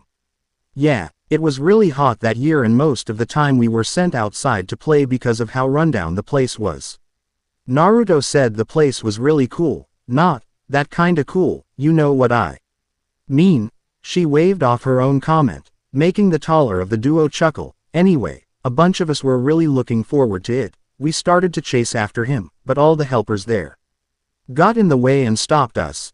Said that his found building had to be unsafe for children. I remember one boy asking why they let Naruto go. Then, what did they say? They said that if we followed him that a demon would get us. Kurenai's breath hitched, though it went unheard by Tenten as she was still lost in her memories, but the way they said it, it was almost like they though he was the demo. And that's just crazy. I mean, who would think that Naruto was some beast from the depths of the Makai? That set her to giggling, though she was a bit worried to see that Kurenai wasn't laughing in the slightest. Not at the ramen stand, not at the dango cart, not on the fourth's head. Not in the forest of death, not at the academy, not at his apartment, not at the bar. Okay, that last one was Zhu. Tea for her. It had been almost 2 hours already and still no blonde, and the most maddening thing was, the very first place she looked, the one most likely to have him, didn't seem to. Not at the tomb. Now she was starting to get a bit frantic. She had tried sensing with her chakra, but she was never really any good at that. She had tried the snakes and they just would lead her back to the tomb, USU. Ali after a massive trek around the city as they followed his seemingly meandering paths. She even tried asking the other Genin and Jonin, still no dice. Now she was starting to get worried, her mind flashing back to what the old man had told them of the person attacking others and draining them of their chakra, and there were very few in the village that could claim to have quite as much as the blonde teen. Still, she was certain that nothing serious had happened to him. She had a feeling they would have felt the backlash of such a thing. With little better to go by, she returned to the tomb, appearing in a swirl of leaves on one of the many trees in the area, watching the obscured tomb entrance one more. When in doubt, she had always somehow known he was inside, like there was some form of an odd tether, something connecting them. Come on, you little brat. Where or why? The rustling of a bush, the slight shifting of grass, dull thumps on the bark of the tree, then the tickling of her legs as something moved up them, causing her to lash out with a kunai, her hand coming back with a familiar brown scorpion a bit larger than her hand, speared cleanly though thorax. Her eyes widened for a moment in shock before pulling the little creature from the blade, her eyes narrowing as she saw that the scorpion had crumbled a bit as it came free, but she poked it. How can? The arachnid twitched, making her throw it away in shock as, with a flick of tail and claws, it flipped itself back over and seemed to look at her. 2 sharp snaps of its claws as it lowers its stance, its tail sink to a striking position as the two stared each other down. What the hell are you? Its answer was a snapping of claws. Clack, clack. Why, you're dead. Clack. The scorpion moved closer, making the purple-haired kunoichi take a sharp step back. Instantly it stopped, seeming to regard her with curiosity. What kind of jutsu is this? As she watched, the bug took several small steps back before turning, almost as though it was giving her one last look, or trying to beckon her, before dashing down the tree once more, the shifting grasses letting her see that it was making a mad dash for the tomb. Naruto. The scorpion seemed to pause at the entrance of the tomb, turning to look at her one more time before vanishing into the darkened depths. With a growl, she raked her finger through her hair before sending another glance at the stone structure.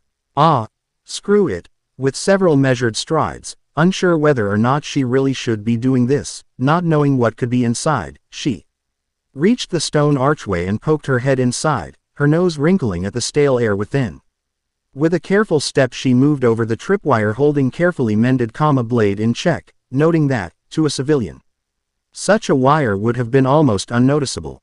Inside, she couldn't help but notice the bizarre mural before seeing a dim, flickering light coming from deeper within. Damn it, Anko.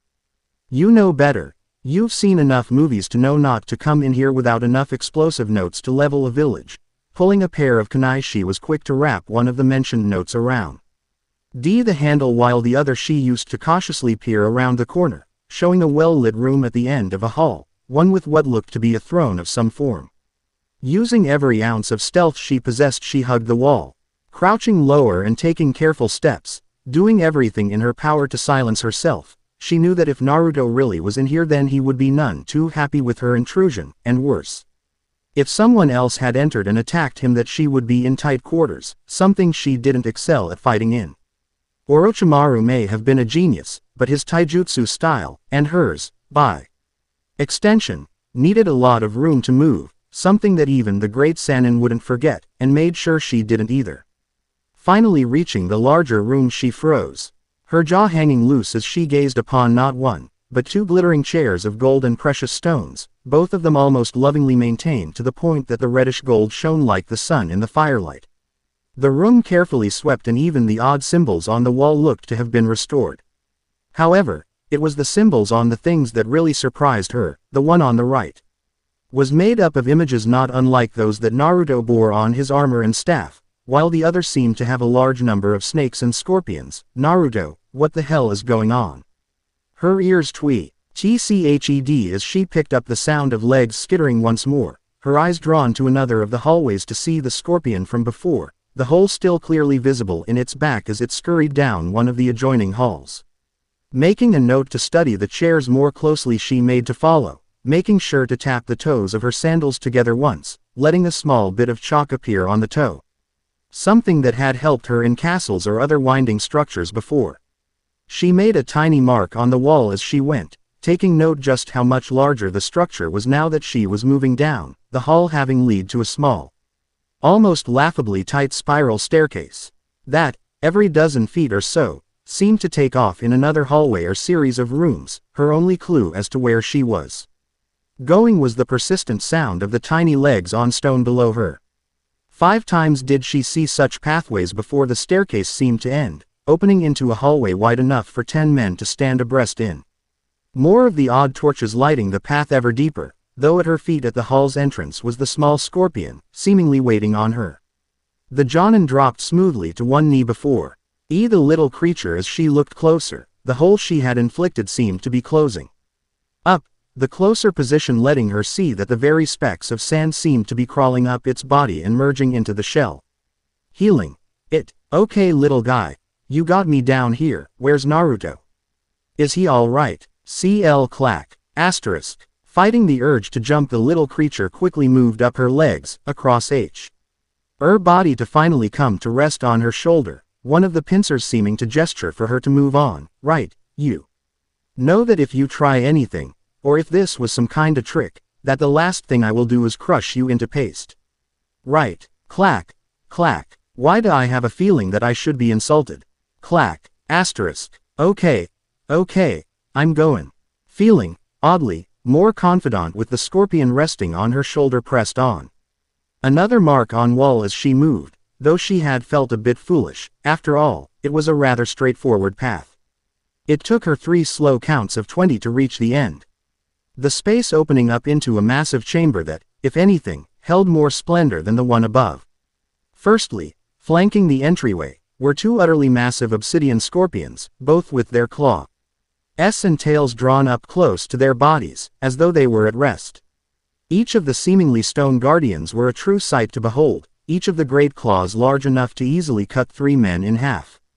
The tail looking like it held the power to tear through the main gates like they were made of tissue paper. All along the whole of the thing seemed to be inlays of gold and turquoise. However, it was obvious that these statues were highly stylized. Where a true head for the thing would be was instead a carefully sculpted structure that looked disturbingly like a human skull, one with 4 eyes, and large, fang-like teeth that seemed to extend down the body a ways, giving it a disturbingly large-looking maw, the stinger getting a similar treatment in the form of a gaping human skull with a large blade coming from the mouth.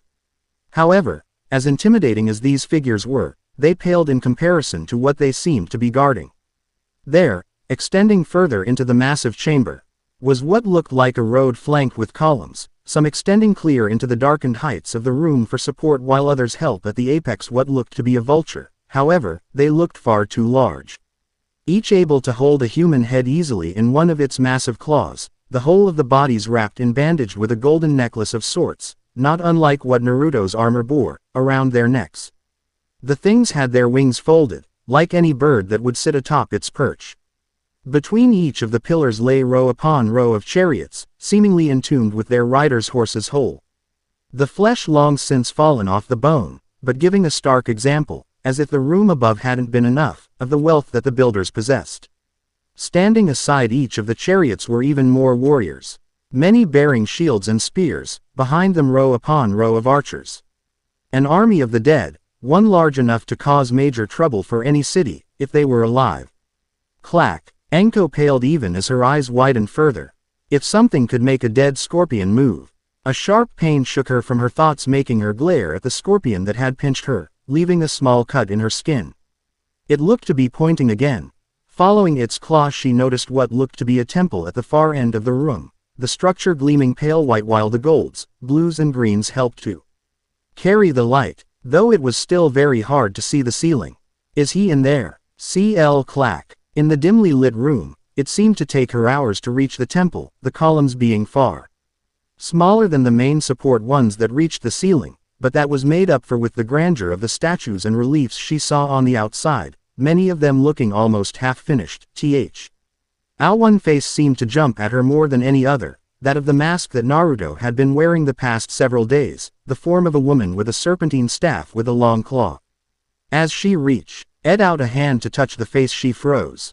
An almost ghost-like flash of white suddenly flitted at the corner of her vision, then was suddenly gone. Naruto. She gave chase. Every time she rounded a corner she would see another teasing hit of the team, turn after turn, so many she couldn't hope to have kept track, all leading her deeper and deeper into the temple. Her mind was so focused on catching the wayward team that she utterly missed the little scorpion shifting its position on her shoulder, settling itself over the cursed mark that showed her to be Orochimaru's former apprentice. Rounding one last corner she skidded to a sudden halt, her breath catching in her throat as she was face to mask with the one she had been chasing. At once she had leapt back, having almost colliding with He-teen, who seemed to take a small hop back himself. Cammy, take you, you little shit. You scared the hell out of me. Where have you been? The teen cocked his head slightly before gesturing around him. Oh, ha ha. I'm going to grill your ass later about this thing, but for now the Hokage wants to see us. Get your shit and get moving. Again, the figure tilted his head even as Anko turned to leave. Now, that is no way to speak of one who thinks so highly of you, Anko Midarashi. Ah, so this is the thing that gave him pause. There is something very special here, is there not? Anko grit her teeth as she fought the urge to lash out. She didn't know how, but she could almost feel the power radiating from the woman holding her, add to that the scorpion that now had its stinger poised at her throat, and she was hardly in a position to do much. What do you want? The figure cocked its head once more. I want my king to be happy. King. Of course, the God King Naruto, who has vowed to bring back my people. He knows about this blemish you carry, though he knows not how to deal with it. That is where I come in. My curse seal. What can you do? No one in the village can help me.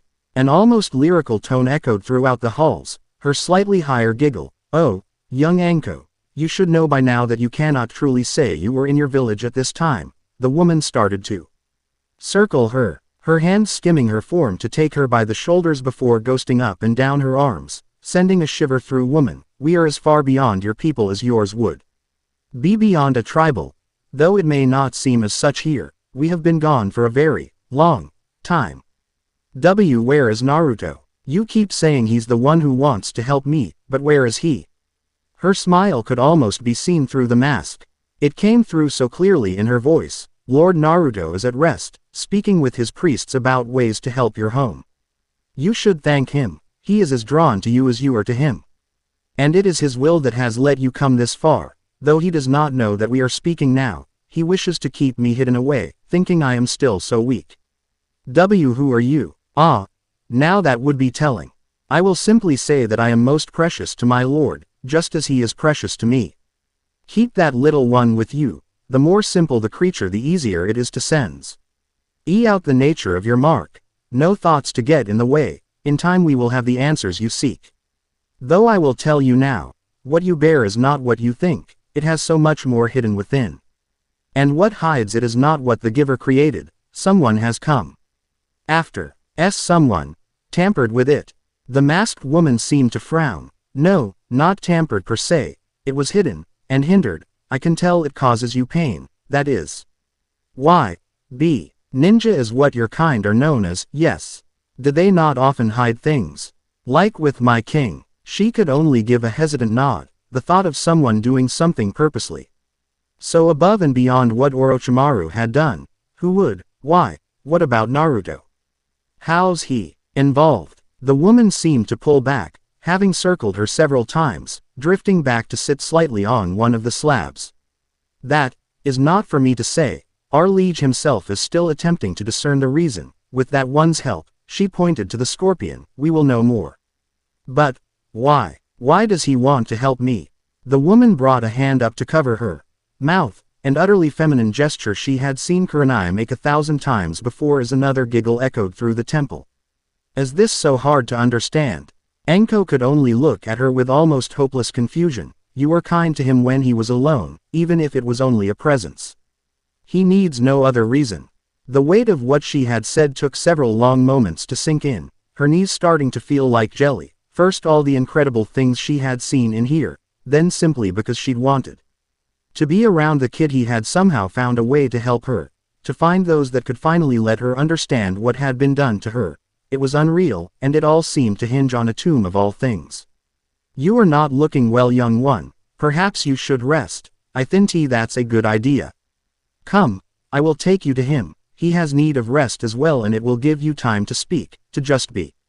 Who are you? She seemed to go silent for a time, as though trying to decide if she should say anything. I am known as Xandri, High Queen of the Desert. If anything, the snake summoner's eyes grew wider still. Hugh Queen, but you said that Naruto was my king. Then you, and him. She giggled once more. In a way, yes, though you should not worry. A king as virile as mine will be having many in his life. Perhaps that is what draws you to him. No. Anko could only stare at the woman slack-jawed before it all became too much for her. She fainted. The queen's giggle became a solid, rolling laugh as with a gesture 2 skeletal warriors moved from the shadows. It seems young Anko here has had a bit too many surprises. Take her to our lord's chambers that she may rest. Wordlessly the two moved to easily lift her. The kunoichi seemingly weightless in their arms. Rest well, sister, we have much to discuss, you and I. To live forever. Chapter 6, Offerings. So it was said of Setra. He conquered the entire land of the Nehekara, from the mountains to the sea. He levied tribute upon all the people of the great river. That he appointed princes, and bound them under his will. That he founded the mighty city of Desert as his residence. His wealth and power were great. Though his heart was vexed, that he should be mortal and die. That he did establish the priesthood of the awakening, and caused to be built a pyramid of eternity.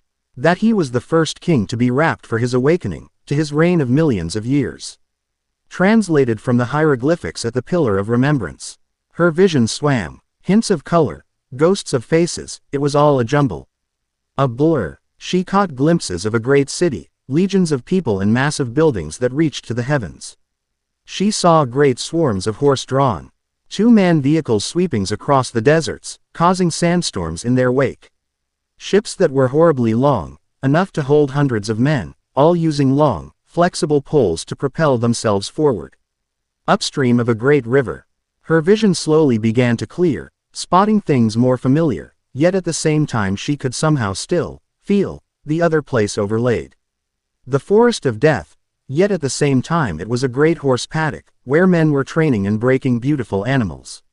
The hot springs, an incredible oasis. The Uchiha compound, nothing but mud brick homes. Things that were squat to the ground and seemingly only used for sleep. It was all so strange, and yet, as she glanced down at herself, she saw she was garbed just as one of these people.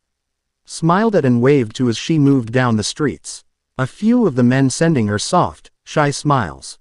It was soothing, despite the heat and blistering dryness that lapped at her skin. She felt far tougher than it had a right to be. Then she spotted it, A great procession making its way towards her on the busy street, its people immediately ducking out of the way, some kneeling, other cheering. She could feel herself following suit, more from a sudden sense of fear than anything, as the great beast, one flanked by horsemen and guards, was enough to cause most to wilt in its shadow. It was massive, the creature obviously not something that was normal. The head of the thing was almost a cross between a lion and a viper, the leonine features offset by slit eyes and great fangs that protruded from its upper jaw. Below it, seemingly oblivious to the dangers of the beast's massive armored paws, were two priests, each with large bowls walking below it, catching the noxious look. Ing fluid that dripped from those wicked teeth. At its back was a great carriage of sorts, its high, armored walls sheltering the crew, one man at the head of the compartment directing it with long poles.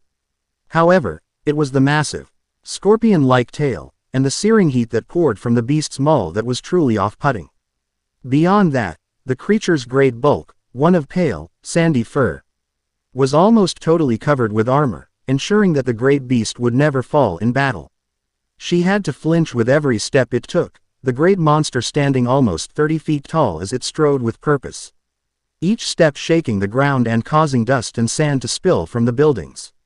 As it reached its midpoint in passing her, the driver suddenly pulled it up short, causing it to let out a snort of annoyance.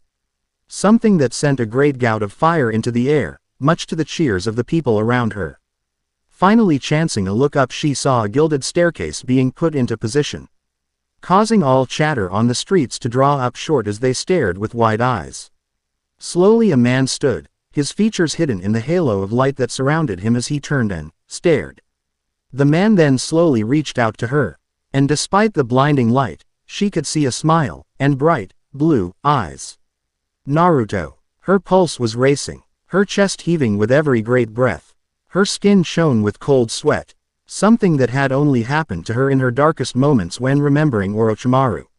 Frantic eyes darted around the room, seeking a person, a landmark, anything to. She could tell her where she was and what had happened. It was all a blur, how she had gotten here, those odd visions. Then she felt the slight movement on her shoulder, and even before she could look, she remembered. Searching for Naruto, the tomb, the strange temple and the army that seemed to guard it. Looking more carefully now, she could see faint lights in the room, most of it coming from strang, eerily glowing stones that were inlaid in the walls, something that was both confusing, yet she had to admit, were almost mesmerizing in their own right as they faintly pulsed and seemed to almost radiate. Faintly glowing particles more than light itself. Just as she was beginning to come back to herself properly, she spotted the movement in the corner, just a flash of red and black before it was gone. Something that distracted her from the doorway opposite of the room, her strange bed having been flush against the far wall. Ah, you are awake, much quicker than I had expected, you. Where am I? What happened? The figure almost seemed to glide into the room, such was her grace. You had fainted, not surprising considering your shock at the time, but rest assured, you are safe here. Lord Naruto would be quite cross with me should I allow you to come to harm, though you should know, this is probably the safest place in all the world for you, my king would allow nothing less. The snake mistress scowled at the masked woman, daggers boring deep into the slightly glowing eyes. Where is he? The woman, if she cared about her hissing tone, didn't show it. In his chambers, when I had initially brought you there he was a bit surprised, and insisted on you being placed in finer quarters. That gave her pause. Looking around, this hardly seemed like a 5-star hotel. You're telling me your king's room is worse than this? Despite the mask, she could feel the woman's scowl, something that made her skin crawl almost as much as her old master would. Watch your tone. Well, my king is a great man. So great that he refuses luxuries that would be afforded one of his station. As he will say, he is a simple man, who wants to live a simple life. He shows us all greater honor than any in the past, even greater than I would offer my priests. Despite what you may believe, until now he lived a peasant, if not a slave's life, and knows to appreciate what he has. This place is a tomb, not a palace, and not a true resting place of our honored dead, as the means to build such a thing died with the great beast. Until we can return home, and reclaim what is ours, this is all we have.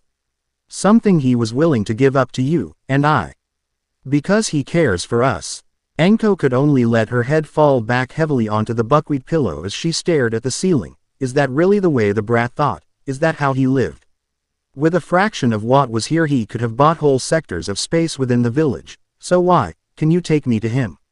He is resting now, as you should be. W.E. have taken care of your meeting with your cage.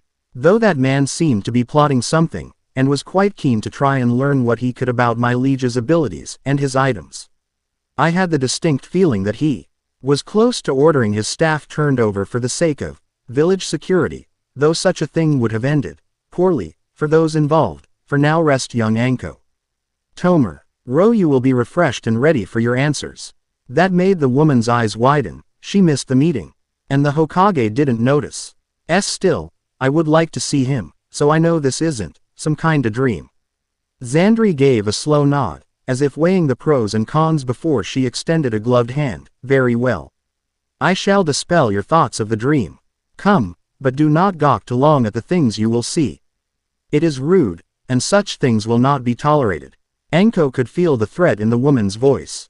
No matter how much it may hurt the boy, this woman would kill her, or at least do her best to try. Yet somehow, deep down, she knew she could, quite easily. Oh okay. And, sorry, about not introducing myself earlier, I was a bit, well, freaked. The masked woman gave a slight giggle, as she helped the special Jonin to her feet. That is quite alright. When growing up I saw many that reacted far stronger than you would imagine. Why the first time I glimpsed some of our architects ND priests bringing life to our great war machines, well there is little that can match the sight of a statue as great as a mountain draw its first breath before striding to war. Anko could only look at the woman with no small amount of disbelief, but the way she shivered when she said that, at the very least she believed it to be true. I can imagine. When I was out I had a vision of something that, well it sounded similar. There's just no way that something like that exists, aside from the Biju I guess. The masked figure shot her a sidelong look. What is this word, Bidu? What, seriously, you don't know what the Biju are? The tailed demons. She seemed lost in thought for a moment before stiffening. You mean like my king holds a fragment of the beast? Now it was Anko's turn to freeze, making the woman cock her head at the interrogator in confusion. Why you know about the Kyubi? She gave a small nod. How?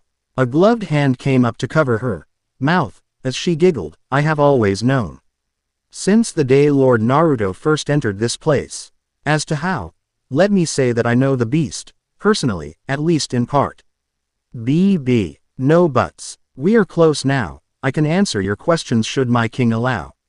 The firmness in which she spoke quickly silenced the snake mistress. A part of her was really starting to hate this woman. She made her feel so weak. Alright, but, can I have you learned anything yet about my mark?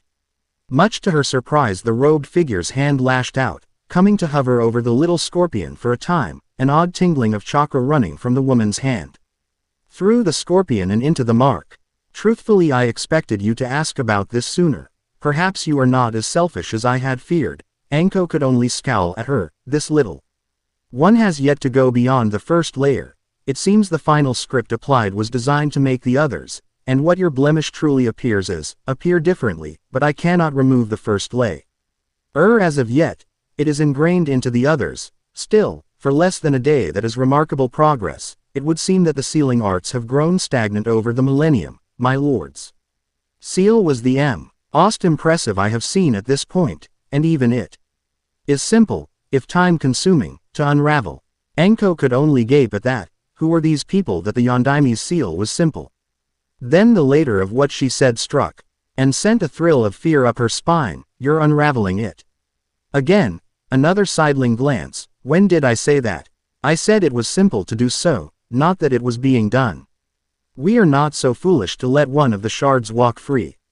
There you go saying, shards, again, walk. Enough, we are here. Now be mindful of who you are speaking to. Out there he is you student.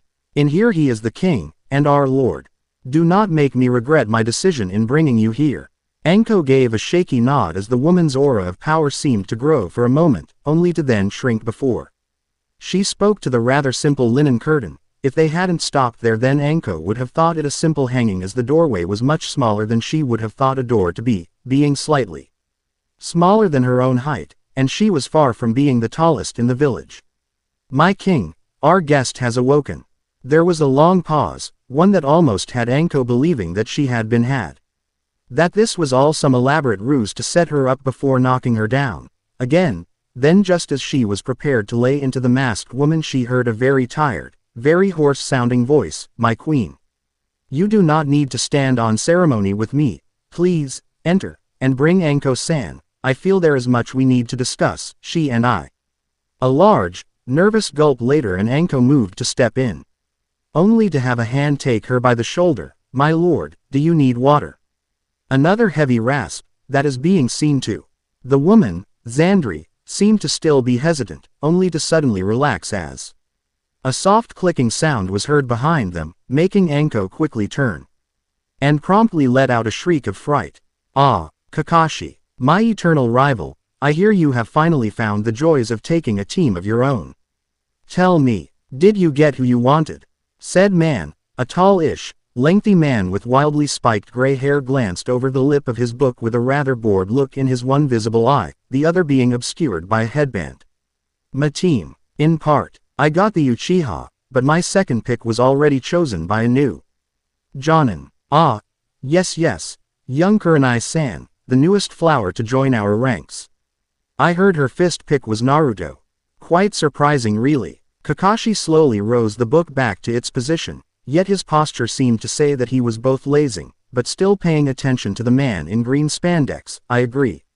But that performance with the basic clone would spark anyone's interest, and with her getting first choice it was all but guaranteed. What about you? I heard you chose you. Our squad replacement from this year's graduates. Too bad about Takeshi-kun, I'm sorry guy." The taller man seemed to deflate slightly. "Yes, young Takeshi will be missed. Thankfully he is not dead, but the taking of a life is never something that is easy to get past. I helped set him up in the school to help train the next generation. There are so precious few that can use the water element to such a degree. And that talent shouldn't be allowed to die. I still see him on rest days, and train with him along with my adorable Lee and Neji. Still, our newest member is showing a great deal of promise, OU. Our team was in great need of a ranged specialist, and with Shino-kun's keen mind we have quite the impressive recruit. His taijutsu is coming along nicely in this short time, and though he still tires easily, both Lee and Neji are learning a great deal from him even as he grows." Kakashi, while it couldn't be seen, smiled. "I'm sure he'll do well." "And what of you, my friend? When you could not have young Naruto, who did you pick?" "Kiba Inuzuka. Ah, a fine tracker in his own right, and a superb front-line fighter. He should round out your team well." The silver-haired Jonin gave a small nod. "He has. And his slight rivalry with Sasuke is pushing them both well, though I do have one problem." Guy cocked one massive eyebrow, and while Kakashi couldn't see it he pressed on, knowing his friend was still listening. "Fangirl." That made Guy twitch slightly. Not even the powers of youth could stop that. "For that, old friend, I am truly sorry." Kakashi gave a shrug. "Thanks, but I think I can manage it." "Very well, now then. Shall we have our contest?" The one-eyed man only just managed to stifle a groan. It was just getting to a good part. "Ah, come on, tell me." "No, please see. No, there's nothing to tell anyway. We've only had one mission, and it's not even out of the village. How could I have seen what Sasuke-kun sleeps in?" That caused a certain platinum blonde to pull up short. Forehead had a point. Well, how did he stop Kakashi then? It had to be awesome. To those around her, her slight squeal at the end was not dignified. I didn't get see much of it, actually." That made a set of pale blue eyes widen in shock. "What? How could you miss it?" After a moment the pinkett mumbled something. "What? I said I was unconscious. Kakashi-sensei caught me and used a genjutsu." "Well, how did you pass then?" It was Kiba-san." Ino's disbelieving look didn't help much. "I'm serious, I was tied to a post and he offered some of his food to me. Kakashi-say, NSEI tricked us into not eating and, well, I hadn't eaten dinner that night either." The blonde could only nod. They had to look good for their man after all. So how did that let you pass? Sensei believes in teamwork. So after Kiba gave me some, then Sasuke-kun offered as well, so he let us pass. Ino could only growl. Her Sasuke-kun had given Sakura his food. Lucky little boy. Hey guys. Two sets of eyes swung up. Spotting a certain bun-haired girl dragging a shy-looking heiress behind her, the duo quickly having to dodge around a waiter that was balancing a set of trays. The two seated girls quickly waved and pointed to the seats next to them. Tenten, Hinata. It's good to see you. So, did you pass? Tenten could only roll her eyes. What do you take us for, Ino? In fact, we were congratulated by the Hokage himself. That made their eyes widen. What? Why? Tenten preened slightly under their shocked gaze before looking to Hinata, the girl hiding slightly behind her menu. We had an extremely difficult test. Oh, one that Hokage-sama said that some Seichunin have trouble passing. No way. Yes way, Sakura. We passed with flying colors, even earned a note in our records because of Naruto-san's quick thinking to misdirect the enemy in our kills. You had to kill. Quote. The twin shrieks silenced the room, mostly due to the patrons suddenly wondering if they had bleeding ears. And no, Kurenai-sensei used an illusion to trick us.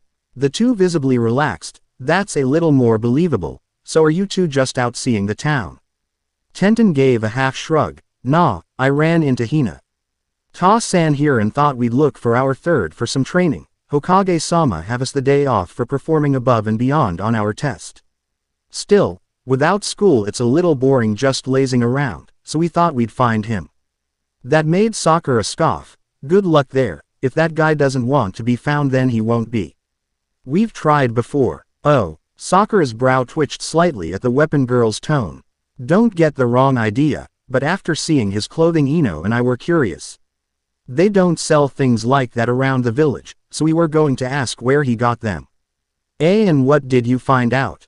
Ino blew her bang out of her eyes, an annoyed huff. Really, nothing at all. We followed him after school for almost a week, he only ever went home.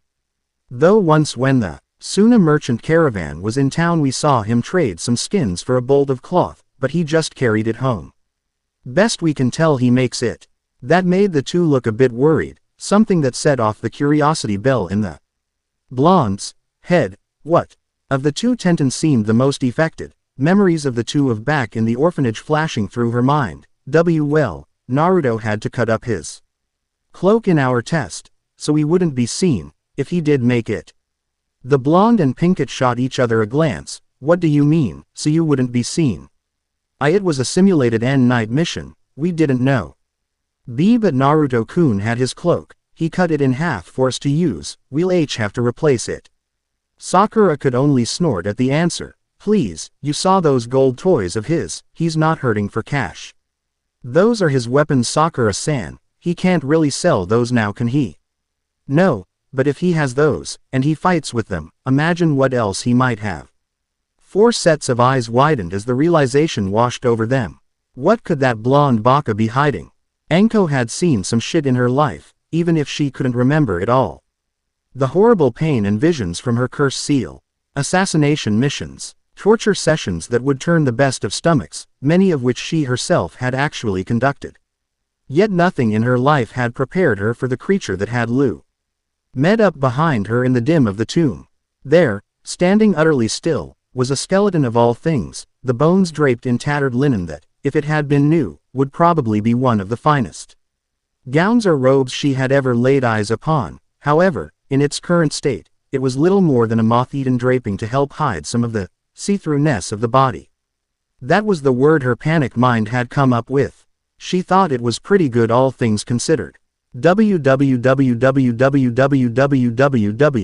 The woman beside her had a smirk in her voice. What? Is.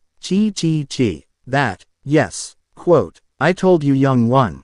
The things you would see here would shock you. I have no reason to deceive. But. She is dead.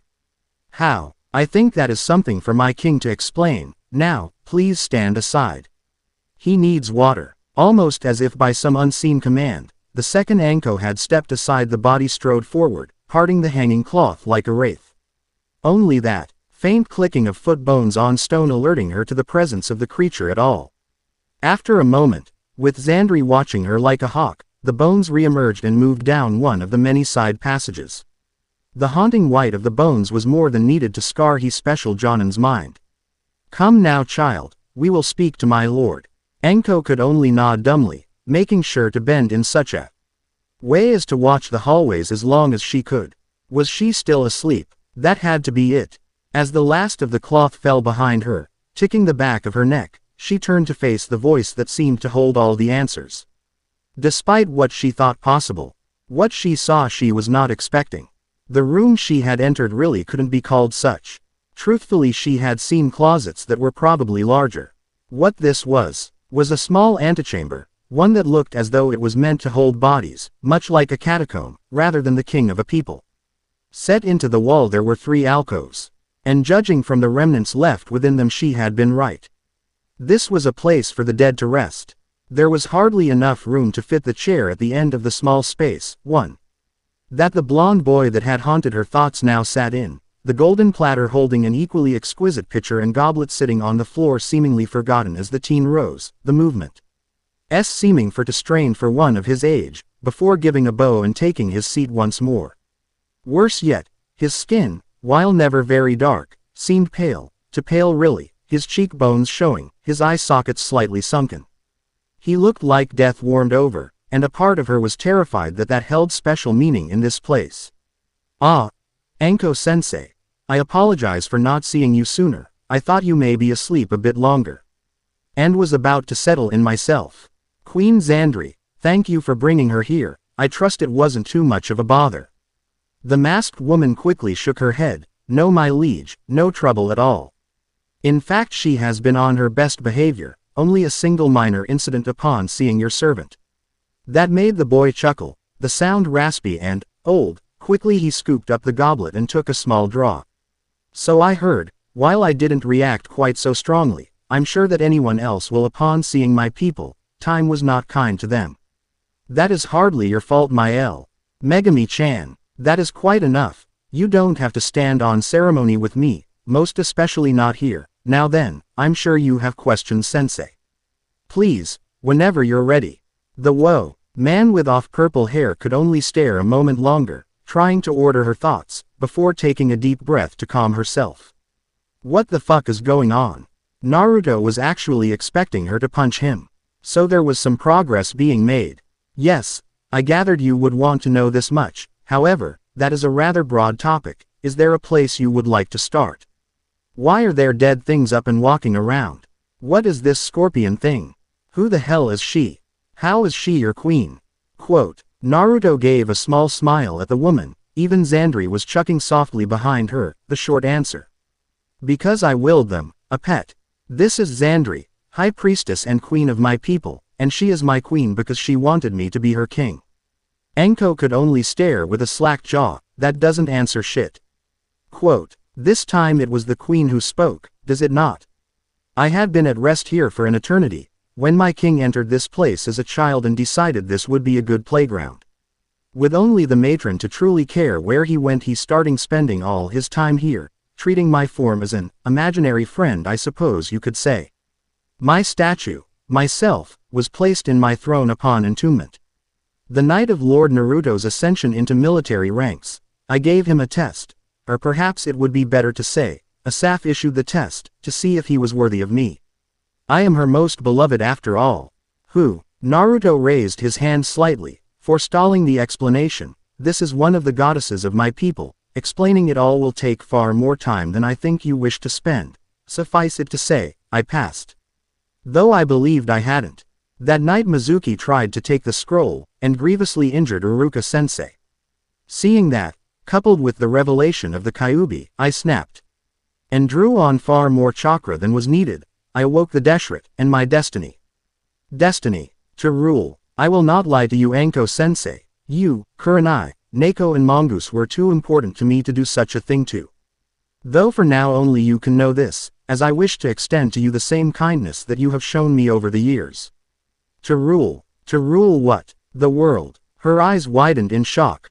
This kid was going to try and take over the world. No, I suppose I should say that I only wish to retake what was ours originally, though upon reflection, I suppose it's the same. How? You have seen the force that lies within this tomb, and you are beginning to understand what I can do. But tell me, do you think that this place is the only such site in the elemental nations? Judging from what you know of me, of this place, where do you think our home originally was?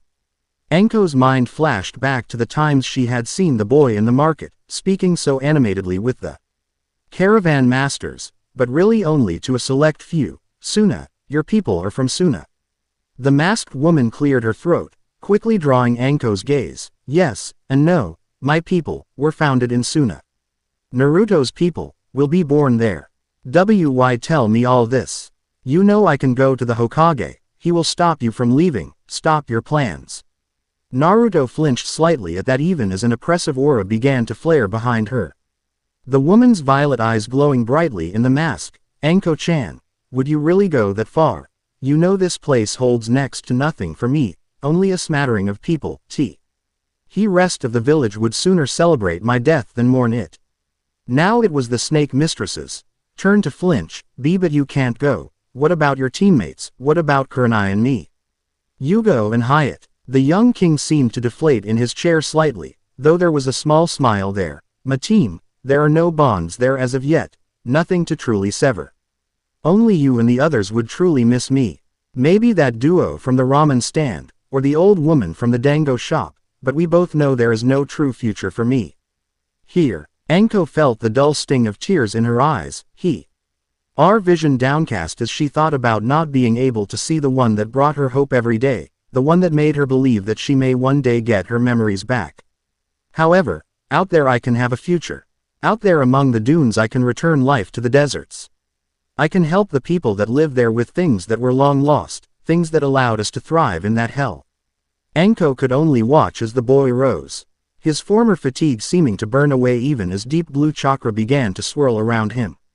And with the people finally returning to the true path I can begin to unite the world in peace. Restore the empire to what it once was. Think of it, sensei. No more war, no more pain, no more monsters like Orochimaru, Hanzo, or the cages of the old ways. Now that chakra seemed to coalesce, forming around his body and creating a faint outline. There, on his head was a crown, one that matched the throne she had seen the day before. His body draped in fine silks and jewels, but it was all shadows. Something that he seemed to be meant for, but had yet to come. With this new empire we can last, grow and prosper like none before save, perhaps, for the Senju, who founded the village. To try and help the people, who made these lands verdant and let them thrive. Those feelings are but a distant memory for rulers now. Even the third, their student, has had a hand in 2 such wars. And the death and murder of thousands.